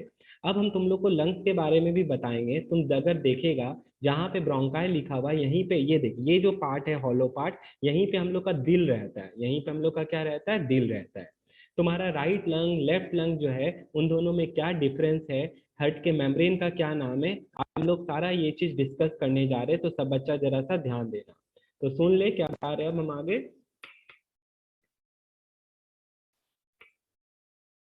तो देखो, लास्ट हम लोग यहाँ तक पढ़ चुके थे, तुम लोग अगर ये देख रहे हो, ये हर्ट का क्या है, डायग्राम। तो अभी हम तुम लोग को दिखाए और बताए भी कि हम लोग का जो हर्ट प्रेजेंट रहता है वो यहीं पे प्रेजेंट है, दोनों लंग्स के बीच में। तो ये जो तुमको दिख रहा है वो क्या हमारा हर्ट है। तुम्हारा राइट जो है बुक के लिए लेफ्ट हो जाता है, तो ये चीज ध्यान रखना, ये लेफ्ट लंग होता है और इधर वाला क्या हो जाता है, तुम्हारा राइट लंग हो जाता है। भूलना मत इस चीज को। फिर यहाँ पे देखो क्या लिखता है, the lungs provide an enormous surface area. कैसे, जैसे कि हम लोग पढ़े थे स्मॉल इंटेस्टाइन के बारे में, उसमें विलाई प्रेजेंट रहता है, तो उसी तरह जो एल्वोलाई होता है वो बहुत ज्यादा कॉन्व्यूलेटेड होता है, घुमा हुआ रहता है, जिसके कारण से उसका सरफेस एरिया क्या हो जाता है, बढ़ जाता है। सरफेस एरिया बढ़ने से ज्यादा एयर को वो क्या कर सकेगा, एब्जॉर्ब कर पाएगा। तो इस चीज को ध्यान रखना। भैया डायग्रामेटिक क्वेश्चन में क्या आता है इस चैप्टर से, बहुत सारे स्कूल में ये डायग्राम बना हुआ भी होगा, बहुत सारे बुक में, बहुत सारे में नहीं भी होगा। तो तुम लोग ये डायग्राम जरा देख लो, टीचर लोग देते हैं ये डायग्राम पे बेस्ड क्वेश्चन। ये क्या है भैया, सबसे पहले ये जो डायग्राम है ये एक एल्वोलस का डायग्राम है। क्या चीज का डायग्राम है, एल्वोलस का। हम यहाँ पे ये जो दिखा रहे हैं ये क्या है, एल्वोलाई। इससे ये जो जा रहा है ऐसे करके, ये जो गोल ऐसे करके बाहर जा रहा है, this is a blood capillary. यही क्या है, ब्लड कैपिलरी, जो तुम लोग को अभी वीडियो में भी दिखाए थे। और ब्लड कैपिलरी के अंदर ऐसे करके एक सेल भाग रहा था, उस सेल का नाम क्या था बच्चा लोग, आरबीसी। आरबीसी होता है। तुम लोग ब्लड के बारे में पढ़ा है, ब्लड RBC। वाटर का बना हुआ है और प्लाज्मा का बना हुआ है। ठीक है, तो ये जो तुमको दिख रहा है येलो कलर का, दिस इज प्लाज्मा। ये क्या है, प्लाज्मा। देखो यहाँ पे लिखा हुआ भी है। हम एक एक चीज का नाम इसलिए बता रहे क्योंकि लेबलिंग करने आता है। यहाँ पे देखो ये क्या है, आरबीसी है। तो तुम लोग देखो यहाँ पे एयर आया था भैया, इसके अंदर क्या आया था, एयर आया था। तो तुम लोग देख लो, ये एल्वोलाई है, एल्वोलाई के अंदर क्या आया है, एयर। अब ये आरबीसी एयर से क्या ले लेता है, जल्दी बताओ। Oxygen. Oxygen. Oxygen. Very good. Oxygen लेके सेल तक पहुंचे आ जाता है और वापिस से बदले में क्या दे देता है वो भी बता। Carbon dioxide. Carbon dioxide. तो कार्बन डाइऑक्साइड भी यहीं से निकल जाता। चलो एक बात तो यहाँ पे, हाँ वेरी गुड, सब सही बोल रही है लड़की लोग। अब यहाँ पे तुम लोग देखो दूसरा चीज, भैया ये तो आप बता दिए, अब हम तुमको एक और बात बताते हैं। हर ऑर्गन से ब्लड वेसल्स जाता है और आता है। तो और जो वो वेसल जो कि लंग से रिलेटेड है उसको हम लोग बुलाते हैं पल्मोनरी। उसको क्या बुलाते हैं, पल्मोनरी। तो ये बात कोई बच्चा नहीं भूलना। पल्मोनरी आर्टरी जो होता है, तुम देखो लंग्स तक ब्लड लेके आता है और फिर लंग्स से जो बाहर लेके जाता है वो कौन लेके जाता है, पल्मोनरी वेन लेके जाता है। तो ये बात कोई बच्चा कभी भूलना मत, तुम लोग को यही लेवल करने दे देंगे। क्या लेवल करने दे देंगे कि इसके ए पार्ट है और ये बी पार्ट है। तो बताओ ए का नाम क्या है, पल्मोनरी आर्टरी। बी का नाम क्या है बच्चा लोग, पल्मोनरी वेन। Pulmonary vein. एक और चीज नया हम तुमको बताना चाहते हैं, वो ये चीज है कि पल्मोनरी आर्टरी जो होता है वो कैसा ब्लड कैरी करता है। Pulmonary artery carries D oxygenated blood. ये कैसा ब्लड कैरी करता है, डी ऑक्सीजनेटेड ब्लड। और वो जो लंग से लेके आता है वो कैसा ब्लड लेके आता है, ऑक्सीजनेटेड ब्लड लेके आता है। तो ये सारी बातें हैं जो तुम लोग को ध्यान रखना है और इसमें कुछ भी नहीं है। तो हम तुम लोग को जो लेवल में इंपॉर्टेंट दिखा रहे हैं वो सब चीज ध्यान रखना। दूसरा चीज यहाँ पे ये देख सकता है कि इसका जो वॉल होता है वो थीन होता है। तो हम पहला दिन ही तुम लोग को बताए थे जब डाइजेशन पढ़ा रहे थे, जिस भी सेल का काम एब्जॉर्प्शन का होता है उसका वॉल थिक नहीं हो सकता, उसका वॉल थिन होगा ताकि डिफ्यूजन ऑफ गैसेस आराम से हो सके। अगर वॉल मोटा होगा तो डिफ्यूजन आसानी से नहीं हो पाएगा, और डिफ्यूजन आसानी से नहीं हो पा रहा है तो सीधा सा बात है वहां पे वो चीज उल्टा एनर्जी ज्यादा लेगा। तो इसीलिए इसका वॉल जो है वो क्या होता है, थिन होता है। जहाँ पे प्रोटेक्टिव काम होता है तो वहां पे थिक वॉल होगा ही होगा। तो ये सब चीजें हैं जो हर जगह काम आता है, तो तुम लोग इस चीज को भूलना मत। तो ये जो डायग्राम है अगर आ जाए ऐसे करके बना के, तो पहला चीज तो तुमको यही बताना है कि एल्वोलाई है। दूसरा चीज हम पूछ लेंगे, बताओ ये रेड पार्ट, जो उस समय तो कलर किया हुआ नहीं रहेगा क्योंकि ब्लैक एंड व्हाइट में पेपर आता है, तुमको ऐसे ही करके ये बना के दे देंगे। बताओ ये कौन सा सेल है? आरबीसी। आरबीसी है, समझ में आ गया? आरबीसी जो है प्लाज्मा में फ्लोट कर रहा है। आरबीसी डब्ल्यूबीसी, ब्लड का 90% is made up of plasma. ये सब चीज भी तुम लोग को पता रहना चाहिए। फिर ब्लड वेसल जो आ रहा है, एंटर कर रहा है, उसका पल्मोनरी आर्टरी नाम है। जो निकल रहा है उसका नाम क्या है? Pulmonary vein. कौन सा गैस अंदर गया, कौन सा गैस बाहर गया, वो चीज याद रखना है। इसका जो वॉल होता है, उसका वॉल क्या चीज का बना हुआ रहता है? एपिथेलियल टिश्यू का बना हुआ रहता है। तो ये कुछ बात सब है जो तुम लोग को ध्यान रखना है। देख ले, लिखता है protective inner lining of respiratory passage, the entire inner lining of larynx, trachea, bronchi and bronchioles is formed of ciliated epithelium.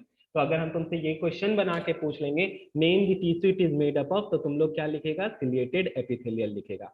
किसी बच्चा को कोई दिक्कत है यहाँ तक? नहीं नहीं भैया। अब देख आगे क्या बोलता है, during lifetime the cilia are constantly in motion. हम तुमको फिगर भी बना देते हैं, क्या दिक्कत है? ऐसे करके भैया होता है एपिथेलियल टिश्यू, ऐसे करके यहाँ पे ये क्या होता है? हेयर लाइक प्रोजेक्शन होता है, वी कॉल इट सिलिया। इसी को हम लोग क्या बुलाते हैं बच्चा लोग? सिलिया बुलाते हैं। तो तुम लोग ये चीज को भूलना मत, ये इसका न्यूक्लियस होता है। ये कौन सा टिश्यू हो गया? Ciliated epithelial tissue. ये कहाँ पाया जाता है? Inner linings of trachea, bronchi, इसी में पाया जाता है। किसी बच्चा को कोई दिक्कत है इस चीज में? During lifetime the cilia are constantly in motion, driving any fluid that is on them and also any particle that may have come in with the air towards the mouth। वो उसको बाहर धक्का देता है ताकि dust particle हमारे body के अंदर ना एंटर करे और हम लोग बीमार होने से क्या हो जाए? बच जाए।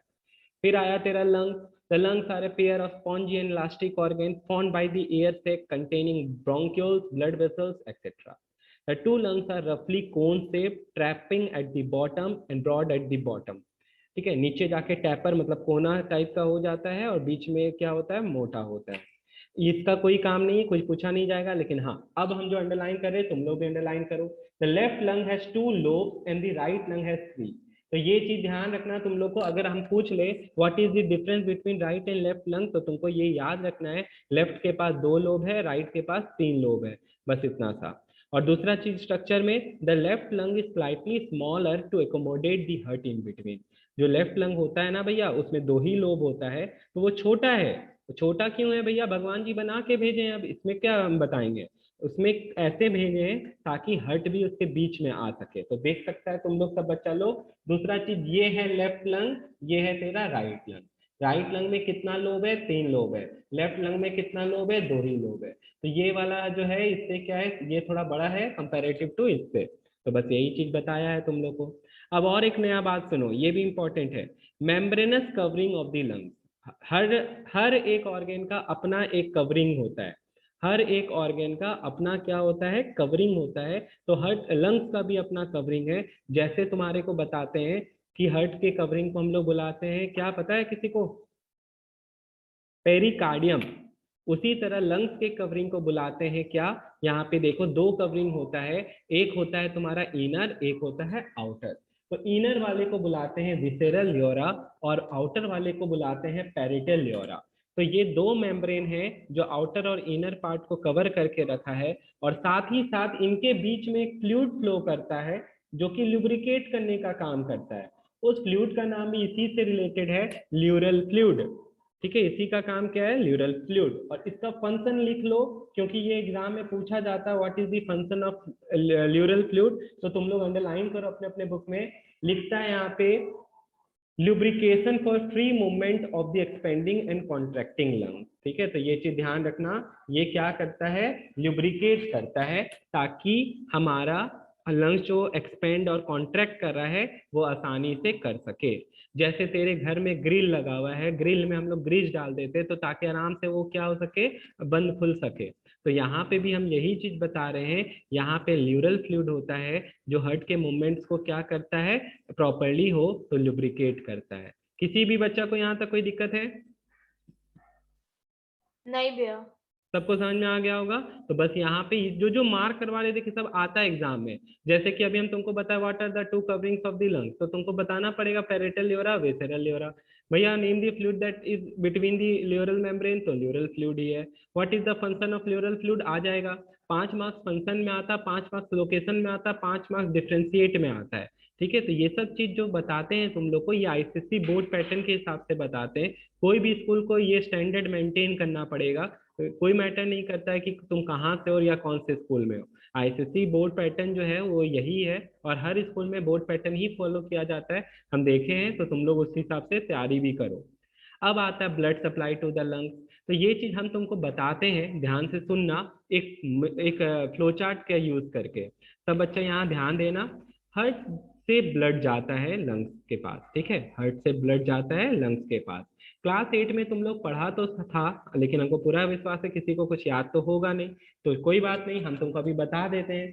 तुम लोग देख यहाँ पे, हम लोग का जो हार्ट होता है, ठीक है, हार्ट से ब्लड कहाँ जाता है, लंग्स के पास जाता है, ठीक है। अब तुम लोग देखो, अगर तुम लोग सोचता है दिल ऐसा होता है, तो तुम लोग को बताए हैं ऐसा होता है क्या दिल हम लोग का? नहीं भैया। नहीं भैया, ठीक है।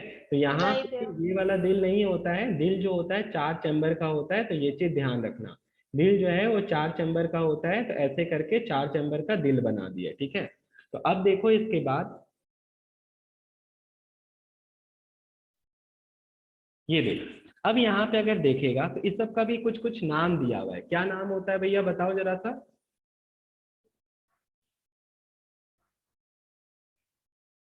देख यहाँ पे जिस तरह से राइट को हम तुमको बताए थे, ठीक है, हमारा राइट हैंड बुक के लिए लेफ्ट हो जाता है, ये हो जाएगा तुम्हारा क्या, लेफ्ट लंग, और ये वाला क्या हो जाएगा, राइट लंग। उसी तरह यहाँ पे हार्ट का भी 2 चैम्बर होता है, ठीक है, एक्चुअली में 4 चैम्बर होता है। ये वाला हो गया तुम्हारा लेफ्ट ऑरिकल, ये हो गया लेफ्ट वेंट्रिकल, ये राइट ऑरिकल हो गया, और ये हो गया राइट वेंट्रिकल। तुम लोग हम सीधा सीधा जो काम का चीज है वही बता रहे हैं, ठीक है। काम का यही चीज है, हमारे पूरे बॉडी से ब्लड आता है कहाँ पे, राइट ऑरिकल में, पूरे बॉडी से, from all parts of body, ऊपर नीचे से, all parts of body blood आके कहाँ गिरता है, वो गिर जाता है राइट ऑरिकल से। राइट ऑरिकल से ब्लड कहाँ जाता है, राइट वेंट्रिकल में। अब राइट वेंट्रिकल से ब्लड जो जाता है वो सीधे चला जाता है तुम्हारा कहाँ पे, राइट लंग में चला जाता है, ठीक है। और जिससे जाता है, अभी उसका नाम बोले भी थे, पल्मोनरी आर्टरी। जिससे जाता है उसका नाम क्या है, पल्मोनरी आर्टरी। लेकिन ये जो ब्लड आया पूरे बॉडी से, ये यूज्ड ब्लड है, ठीक है। यूज्ड ब्लड है मतलब क्या, इसमें कार्बन डाइऑक्साइड ज्यादा होगा, इसमें कार्बन डाइऑक्साइड क्या होगा, ज्यादा होगा, इसीलिए हम इसको डीऑक्सीजनेटेड ब्लड बुलाए थे। क्या बुलाए थे, डीऑक्सीजनेटेड ब्लड। अब बच्चा लोग देखो, यहाँ से ब्लड कहाँ चला गया, यहाँ से ब्लड चला गया तुम्हारा राइट लंग में। अब यहाँ पे क्या होता है, यहाँ पे यही होता है कि भैया इसमें एल्वोलाई होता है, ये क्या करता है, ये कार्बन डाइऑक्साइड ले लेता है और ऑक्सीजन दे देता है, तो ये काम किया। अब फिर यहाँ पे क्या होता है, लेफ्ट लंग से, या लंग्स ही बोलेंगे, ठीक है, राइट लेफ्ट का हम कोई बात ही नहीं करे, दोनों एक ही काम करता है। वो ब्लड आता है वापिस, वो चला जाता है किसमें, लेफ्ट ऑरिकल में। तो जो लेके आता है उसका नाम है पल्मोनरी वेन, जो लेके आया उसका नाम है पल्मोनरी वेन। और इस बार ये जो ब्लड लेके आ रहा है, दिस इज ऑक्सीजनेटेड ब्लड। भैया इसका मतलब कार्बन डाइऑक्साइड आप दे दिए थे, अब जो ब्लड आया है उसमें ऑक्सीजन भरा हुआ है। अब यहाँ पे लेफ्ट ऑरिकल से ब्लड कहाँ जाता है, लेफ्ट वेंट्रिकल चला जाता है, और लेफ्ट वेंट्रिकल से ब्लड फिर से टू ऑल बॉडी पार्ट चला जाता है। तो देखो इस तरीके से ब्लड कुछ घूम रहा है। अभी हम तुमको हार्ट से जोड़े हैं, लेकिन याद वाला जो पार्ट है वो बस यही बताना चाह रहे कि पल्मोनरी आर्टरी और पल्मोनरी वेन याद रखना। पल्मोनरी आर्टरी कैसा ब्लड कैरी करता है बच्चा लोग, deoxygenated. Deoxygenated blood, very good, ठीक है। पल्मोनरी आर्टरी जो है डीऑक्सीजनेटेड ब्लड कैरी करता है, और वो एयर जो होता है, एल्वोलाई जो होता है, उससे कार्बन डाइऑक्साइड ले लेता है और वापस से ऑक्सीजन डाल देता है। तो इस तरीके से ब्लड हमारे बॉडी में घूमता है। किसी को कोई दिक्कत है यहाँ तक? नहीं भैया। ठीक है, तो यही चीज कंफ्यूज करेगा अगर तुम यहाँ लाइन बाय लाइन पढ़ेगा। तुम लोग इसका स्क्रीनशॉट ले लो, ले लिया? हाँ भाई। ओके, हाँ चलो भैया। अब देख, अब आ जाते हैं वापिस से बुक में।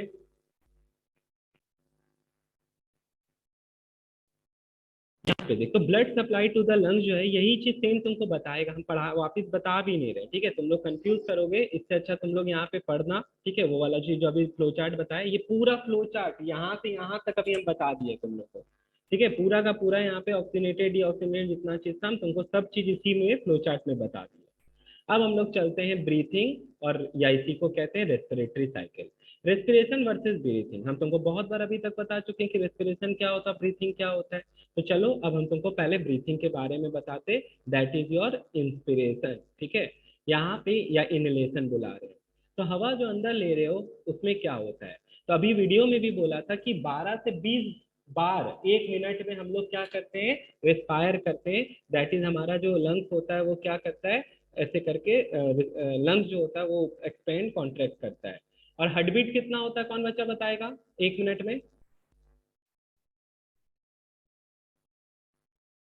कोई बच्चा बता सकता है हार्ट बीट कितना होता है? 70 to 80। वेरी गुड, ठीक है, जो भी बताया वह सही बताया एकदम। 72 to 80 होता है, वेरी गुड। तो दिल धड़कता है 72 से 80 बार, और यहाँ पे लंग्स जो एक्सपेंड कॉन्ट्रैक्ट करता है 12 से 18 बार, 20 बार वही करता है। अब चलो देखो बच्चा लोग यहाँ पे क्या बता रहे हैं, इंस्पिरेशन। तो हम तुमको मैकेनिज्म बता रहे जो उस समय बता रहा था। सुनना, बहुत इजी सा चीज है, इस बार तुम लोग मेरे को देखना जो अभी हम करने वाले हैं, ठीक है? Inspiration is the result of increase in the size of thoracic cavity. तुम लोग को समझ में आ गया होगा थोरेसिक कैविटी क्या होता है? छाती वाले रीजन को हम लोग क्या बुलाते हैं बच्चा लोग? Thoracic cavity. थोरेसिक कैविटी, ठीक है? तो तुम लोग देखो क्या होता है, लिखता है is the result of increase in the size of thoracic cavity.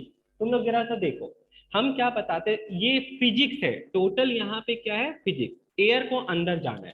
तुम लोग सब अपने घर में बैठे हुए ये चीज अपने को ऑब्जर्व कर सकते हो खुद को देखे। सांस जब ले रहे हैं तो छाती जो है वो क्या हो जा रहा है, फूल जा रहा है। छाती जो हो रहा है वो क्या हो जा रहा है, फूल जा रहा है। तुम लोग मेरे को बताओ, छाती फूल जाने का मतलब कौन फूल रहा है? छाती में क्या है ऐसा? लंग्स। लंग्स है। तो लंग्स जो है वो क्या किया, एक्सपेंड किया। लंग्स अगर एक्सपेंड किया तो बताओ इसका वॉल्यूम क्या हो गया? लक्ष्मण बढ़ गया। इंक्रीज। वॉल्यूम जो है वो क्या कर गया, इंक्रीज कर गया। अब हम लोग जानते हैं बॉयल्स लॉ से, volume is inversely proportional to pressure. Pressure. Volume जो है प्रेशर के क्या है, इनवर्सली प्रोपोर्शनल है। तो बच्चा लोग एक बात बता, अगर तुम वॉल्यूम बढ़ा दिया तो प्रेशर क्या होगा? कम हो जाएगा। कम हो कम जाएगा। हो जाए। तो मेरे को बताओ इस लंग्स का प्रेशर क्या हुआ? डिक्रीज। डिक्रीज। डिक्रीज। लक्ष्य अब किया तो एक तीर तेरे को भी लग जाएगा, ठीक है ना? अब मत करना। अब देख यहाँ पे ऐसे करके ये तुम्हारा जो है, ध्यान दे, लो प्रेशर है। अब बाहर का प्रेशर क्या है बता? हाई। बाहर का प्रेशर हाई। हाई भैया, बाहर एयर का प्रेशर हाई है। तो तुम लोग सब जानता है फिजिक्स के अकॉर्डिंगली क्या होता है, जल्दी से बताओ भैया। एयर का जो मूवमेंट होगा वो हाई प्रेशर टू किधर होगा? Low pressure. Low low pressure. Pressure. यही है इनहेलेशन। ठीक है, यही क्या है, इनहेलेशन। तो तुम लोग देखो, हवा जो है वो बाहर नहीं गया है भैया, हवा जो है वो क्या हुआ, अंदर आया। तो कैसे क्या क्या हुआ, वही चीज हम तुम लोग को बताएं। इनहेलेशन में सबसे पहला चीज तो यही हुआ कि हमारा थोरेसिक कैविटी एक्सपेंड करता है, वॉल्यूम बढ़ता है। वॉल्यूम बढ़ता है तो प्रेशर क्या हो जाएगा, घट जाएगा। तुम लोग जरा अपने बुक में ये चीज यहीं पे बगल में लिख लो, ताकि तुमको भी ये चीज याद रहे कि कैसे यहाँ पे प्रेशर घटा था। अंदर का लंग्स का प्रेशर, ऐसा मत सोच लेना वॉल्यूम बढ़ा है तो प्रेशर बढ़ जाएगा, नहीं, वॉल्यूम बढ़ता है तो प्रेशर घटता है।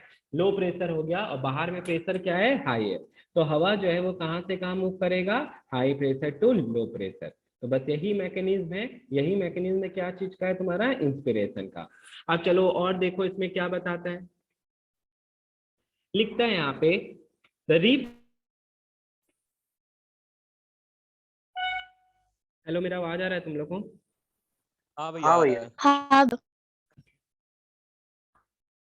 चल देख, अभी। हाँ भाई। हाँ तो देख यहाँ पे, तो यही चीज तुम लोग को बताया है, इससे क्वेश्चन नहीं आता है, ठीक है, तुम लोग को इसमें ज्यादा लोड नहीं लेना है, लेकिन हाँ मैकेनिज्म पढ़ना है, एकदम मैकेनिज्म बहुत जरूरी है, बिना मैकेनिज्म के तुम लोग को इस सबका काम नहीं आएगा।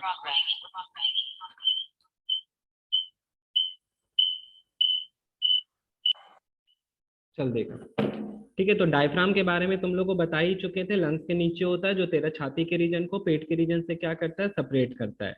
डायफ्राम के कारण से क्या होता है, लंग्स मूव कर पाता है, इसके लिए एक एक्सपेरिमेंट भी है जो तुम लोग को बताया जाएगा, तो हम भी दिखा ही देंगे अभी।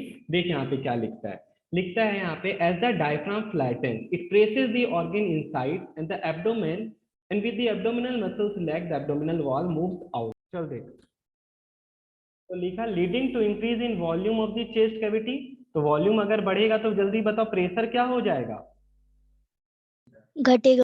ठीक है, तो ये यहीं से आ रहा है रिलेशन कि वॉल्यूम और प्रेशर में क्या हो जाता है, इनवर्सली प्रोपोर्शनल रिलेशन होता है, तो बोलना मत इस चीज को।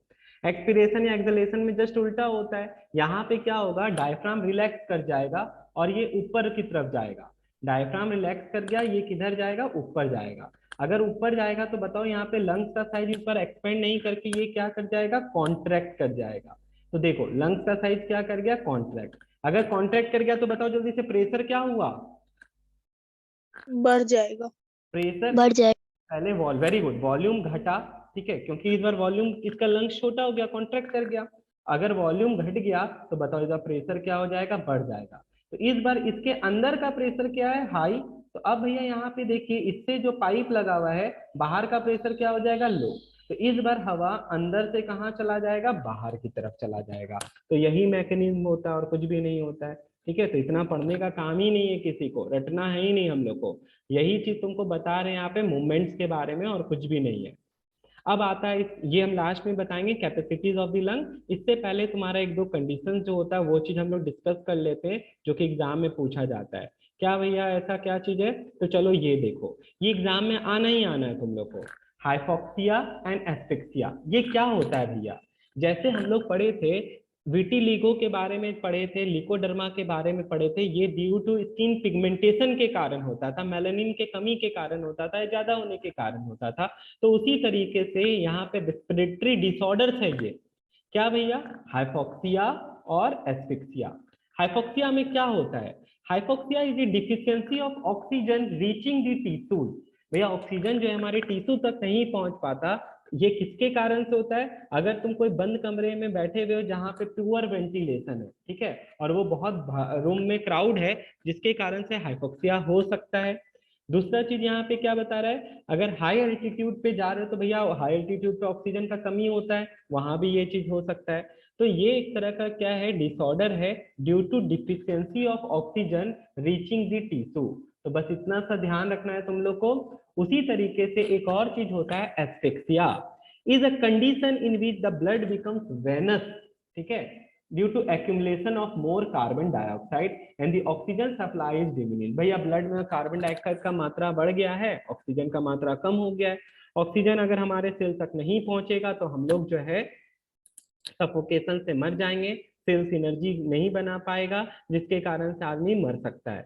तो ये किसके किसके कारण से हो सकता है, स्ट्रैंगुलेशन, तेरा कोई गला पकड़ दिया है, ठीक है, ड्राउनिंग, डूब रहे हो, यानी ऑब्स्ट्रक्शन इन रेस्पिरेटरी ट्रैक्ट, ठीक है, नली में कुछ फंस गया हो। Death follow is the cause is not remove quickly, ठीक है, आप बहुत बार खाना भी खाते हैं तो खाना फंस जाता है या कुछ भी, अगर नहीं हटाया जाए तो आदमी मर सकता है। हम बताए थे ऐसा नहीं होता है कि बिना सांस के लिए तुम जिंदा रह सको, कभी पॉसिबल नहीं है। सब बच्चा को समझ में आ गया एस्फिक्सिया हाइपोक्सिया क्या होता है। हाँ भाई, हाँ भैया। ओके, अब कुछ एक्सपेरिमेंट्स हैं, ठीक है, हम सारा एक्सपेरिमेंट तुमको इंपॉर्टेंट नहीं बोल रहे हैं, लेकिन कुछ एक्सपेरिमेंट है जो तुम लोग को पढ़ना है। जैसे हम ये एक्सपेरिमेंट एग्जाम में बना के दे देंगे, ठीक है, तुमको बोलेंगे नहीं कि एक्सपेरिमेंट ही पूरा बताओ, हम तुमको ये एक्सपेरिमेंट का फिगर बना के दे देंगे और पूछेंगे बताओ what is the aim of the experiment. तो तुमको बताना पड़ेगा the aim of the experiment is to show that expired air contains more carbon dioxide than inspired air। भैया जो सांस छोड़ते हैं उसमें कार्बन डाइऑक्साइड ज्यादा रहता है, ये चीज ध्यान रखना। कैसे, तो चलो देखो यहाँ पे क्या कर रहा है, यहाँ पे ये एक पाइपलाइन है, देख सकता है तुम लोग सब बच्चा, यहाँ पे ये चीज दिखा रहा है, ध्यान से देख, इसमें करना क्या हम लोग को,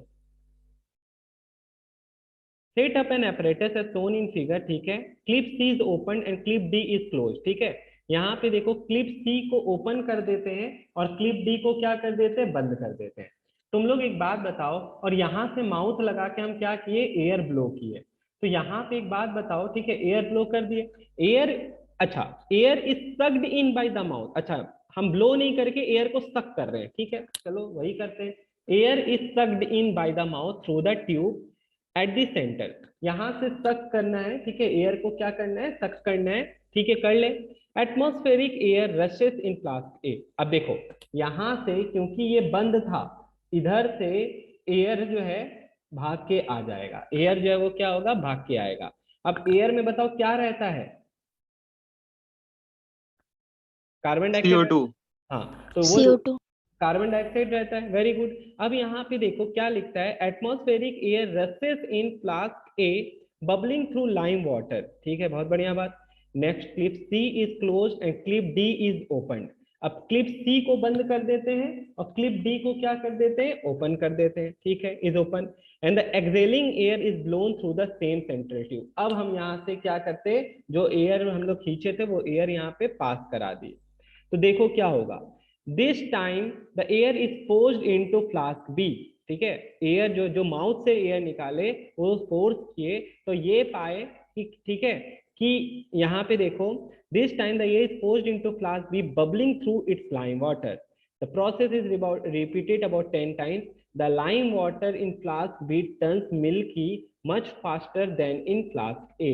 तो तुम लोग देखो यहाँ पे क्या हुआ है, देखो हम समझा देते तुरंत, यहाँ पे यही चीज हुआ, ये भी लाइम वाटर में इसको जो सप्लाई मिल रहा है एयर का वो कहाँ से मिल रहा है बताओ, ये कौन सा एयर है, एटमॉस्फेरिक एयर है, कौन सा एयर है बच्चा लोग, एटमॉस्फेरिक एयर। बोला इस क्लिप को बंद कर देते हैं, और इसको भी एयर जो मिल रहा है वो कौन सा एयर है बताओ, वो माउथ वाला एयर है जो तुम फूक रहा है, ठीक है, जो तुम क्या कर रहा है, फूक रहा है, वो माउथ वाला एयर है। इसको तो बंद कर दिए थे भैया, एयर इधर जाएगा ही नहीं माउथ वाला, इधर जो एयर आ रहा है वो सिर्फ और सिर्फ कौन सा एयर आ रहा है, एटमॉस्फेयर का एयर आ रहा है, लेकिन इधर जो जा रहा है वो बताओ कौन सा एयर जा रहा है बच्चा लोग, माउथ का। माउथ वाला, जिसके कारण से माउथ वाले एयर में पता है कि कार्बन डाइऑक्साइड ज्यादा होता है, तो ये वाला पानी किसमें चेंज हो गया, लाइम वाटर। लाइम वाटर किसमें चेंज हो गया, मिल्की में, लाइम वाटर मिल्की। हाँ, क्या ये वाला लाइम वाटर मिल्की में चेंज होगा, नहीं, कम होगा। नहीं। होगा, ठीक है, ये वाला भी मिल्की में होगा लेकिन देरी से होगा, ठीक है, ये जो है ये क्या होगा, इसको थोड़ा लेट लगेगा। यही तो एक्सपेरिमेंट में बताना चाह रहा है कि माउथ एयर में क्या होता है, कार्बन डाइऑक्साइड, माउथ एयर मतलब कौन सा एयर हो गया ये, जो एयर हम लोग एक्सेल करते हैं। एक्सेल्ड। हाँ, तो ये इस एक्सपेरिमेंट में ये दिखाना चाहता है कि expired air contain more carbon dioxide than inspired air, ठीक है, इंस्पायर्ड एयर कौन सा एयर होता है, एटमॉस्फेरिक एयर। एटमॉस्फेरिक एयर, समझ में आ गया तुम लोग को। तो what is the purpose of lime water, तुम लोग सबको पता है लाइम वाटर क्या चीज का टेस्ट देता है, कार्बन डाइऑक्साइड का कार्बन टेस्ट। डाइऑक्साइड का देता है, बस खत्म हो गया ये एक्सपेरिमेंट, ठीक है, तो ये एक्सपेरिमेंट में यही बताना चाहा था और कुछ भी नहीं है। अब ये वाला एक्सपेरिमेंट में देखो क्या बताना चाह रहा है, ये वो वाला एक्सपेरिमेंट हुआ जो एक्सहेलेशन और इनहेलेशन का डायग्रामेटिक रिप्रेजेंटेशन है। हम बता देते कुछ नहीं है, ये एक कांच का ग्लास है जिसके नीचे ये जो तुमको दिख रहा है रबड़ बैंड लगा दिया है जो बैलून होता है, ये डायफ्राम दिखा रहा है, ये क्या दिखा रहा है तुमको, डायफ्राम, और कुछ नहीं। तो तुम लोग देखो यहाँ पे इसमें अंदर एयर जा रहा है, तो ये क्या हो रहा है, इनहेलेशन हो रहा है, ये क्या हो रहा है, इनहेलेशन, और इसमें एयर बाहर निकल रहा है तो इसमें क्या हो रहा है बच्चा लोग, एक्सेलेशन। एक्सहेलेशन होता है। तो तुम लोग देखो यहाँ डायफ्राम को खींचे थे, डायफ्राम को खींचे थे, तो यहाँ पे इसका वॉल्यूम क्या हो गया था, बढ़ गया था, वॉल्यूम बढ़ गया था, तो बताओ प्रेशर क्या हो गया, घट गया, प्रेशर घट गया तो बाहर का हवा जो है वो क्या होगा बच्चा लोग, अंदर आ जाएगा। अंदर आ जाएगा। तो यही चीज बता रहा है और कुछ भी नहीं है। अगर पूछ लेंगे यहाँ पे जो रबर बैंड वो क्या चीज की तरह एक्ट दिखाता है, ये भैया तुम्हारा डायफ्राम दिखा रहा है, ये बैलून क्या दिखा रहा है, ये तुम्हारा दोनों लंग्स दिखा रहा है, ठीक है, यही इस एक्सपेरिमेंट में बताया गया और कुछ नहीं। एक और एक्सपेरिमेंट इस चैप्टर का इंपॉर्टेंट है, वो भी हम बता देते हैं, देख ले। यहाँ पे देखो ये वाला एक्सपेरिमेंट, ये वाले एक्सपेरिमेंट में अगर देखेगा, देख क्या है, to show that oxygen is taken in during respiration, हम लोग जो है रिस्पिरेशन करते हैं तो उसमें क्या चीज का यूज होता है? ऑक्सीजन का। कॉकरोच भी हम ही लोग की तरह, उसको सांस लेने के लिए क्या चाहिए? जल्दी बता। ऑक्सीजन। ऑक्सीजन चाहिए उसको। क्या चाहिए? ऑक्सीजन। बेचारा कॉकरोच को बलि चढ़ना पड़ेगा इस एक्सपेरिमेंट के लिए। यहाँ पे क्या रखे हैं? कैंडल भी रखे और यहाँ पे हम कॉकरोच भी रखे हैं। तो बताओ यहाँ पे कॉकरोच जो है यहाँ पे क्या होने वाला? ध्यान देना, दो चीज हो सकता था। कैंडल को भी जलने के लिए क्या चाहिए? ऑक्सीजन। ऑक्सीजन। Very good. तो देखो क्या लिखता है यहाँ पे, लिखता है to show that oxygen is taken in by animals during respiration. तो अगर देखोगे, take two conical flask A and B, place a live cockroach in flask A and a dead cockroach in B, soaked in formalin. Formalin क्या होता है पता है? एक chemical होता है जो सड़ने से बचाता है। तो अंडरलाइन कर लो इस चीज को। फॉर्मेलिन एक केमिकल होता है, कोई भी बैक्टीरियल ग्रोथ या डिके करने से कोई भी चीज को रोकता है। क्योंकि मरा हुआ कॉकरोच डाले तो भैया उसको सड़ने लग जाएगा, उसमें फॉर्मेलिन डाल दे। ठीक है भैया, दो एक्सपेरिमेंट में, एक एक्सपेरिमेंटल सेटअप है, एक कंट्रोल सेटअप है। तुम लोग ये क्या बोल दिए भैया, ये भी समझा देते। ऐसे कांच का बॉटल ले रहे थे आप, हाँ ले लिए। दो, एक में कॉकरोच डला हुआ है, दूसरे में भी कॉकरोच डला हुआ है। ये डेड है और ये लिविंग है। ठीक है, ये ए है और ये बी है। इसमें फॉर्मेलिन डाल दिए क्योंकि भैया ये सड़ने लग जाएगा, इसको फॉर्मेलिन से हम ढक दिए। The flask with the dead cockroach act as a control। आ गया ना? ये कौन सा सेटअप हो गया? जो डेड कॉकरोच है वो कंट्रोल सेटअप है, और जिसपे एक्सपेरिमेंट हो रहा है उसको हम लोग एक्सपेरिमेंटल सेटअप कहते हैं। हम समझा देते हैं एक चीज अंतर दोनों में। एक्सपेरिमेंटल सेटअप वो सेटअप होता है जिसपे एक्सपेरिमेंट हो रहा है। कंट्रोल सेटअप में जिस चीज पे एक्सपेरिमेंट कर रहे हैं वही चीज मिसिंग होता है। ऐसे कंपैरिजन के लिए भी रखा जाता है। जैसे यहाँ पे देखिए भैया, कॉकरोच जिंदा है तो ये ऑक्सीजन लेगा, ये मर गया तो क्या ये ऑक्सीजन ले पाएगा? नहीं। नहीं। तो यही चीज बताना चाह रहे हैं हम तुम लोग को। कंट्रोल सेटअप वो होता है जिसका भी इन्वेस्टिगेशन करे, वो चीज क्या होता है? मिसिंग होता है। Make sure that the apparatus is air tight. कहीं से एयर नहीं मिलना चाहिए, जो भी एयर है वो बॉटल के अंदर है। Leave the flask for few hours after which introduce the small burning candle into each flask. ठीक है, डाल दिए भैया candle. Immediately after introducing the candle, close the mouth of the flask tightly. Now the time taken for candle flame goes out. Candle का flame बुझ गया। क्यों बुझ गया? जल्दी बता। क्योंकि ऑक्सीजन सप्लाई। अब एक बात बताओ, दोनों में कैंडल रखे थे, दोनों में कैंडल रखे थे, किसका जल्दी बुझा? जिसमें लिविंग कॉकरोच। जिसमें कॉकरोच है। वाह बच्चा सब, ठीक है। जिसमें कॉकरोच है वो जल्दी बुझ जाएगा। क्यों? क्योंकि कॉकरोच भी ऑक्सीजन यूज कर रहा है और कैंडल। कैंडल भी यूज कर रहा है। लेकिन इसका कैंडल ज्यादा देर तक जलेगा क्योंकि इसमें ऑक्सीजन यूज करने वाला सिर्फ और सिर्फ कौन है? कैंडल है। वाह बच्चा सब, सही जा रहा है एकदम। तो यही बता रहा है, you will find that the flame goes out faster in flask A containing the living animal, showing that some oxygen has been used by it during respiration। तो भैया इसका कारण था कॉकरोच रेस्पायर कर रहा था। कॉकरोच क्या कर रहा था? रेस्पायर कर रहा था। कोई दिक्कत है किसी बच्चा को? नहीं भैया। ठीक है, तो यहाँ पे अब फाइनली तुम्हारा ये चैप्टर कंप्लीट होता है। एक टॉपिक खाली वो बचा है, वो हम बता देंगे।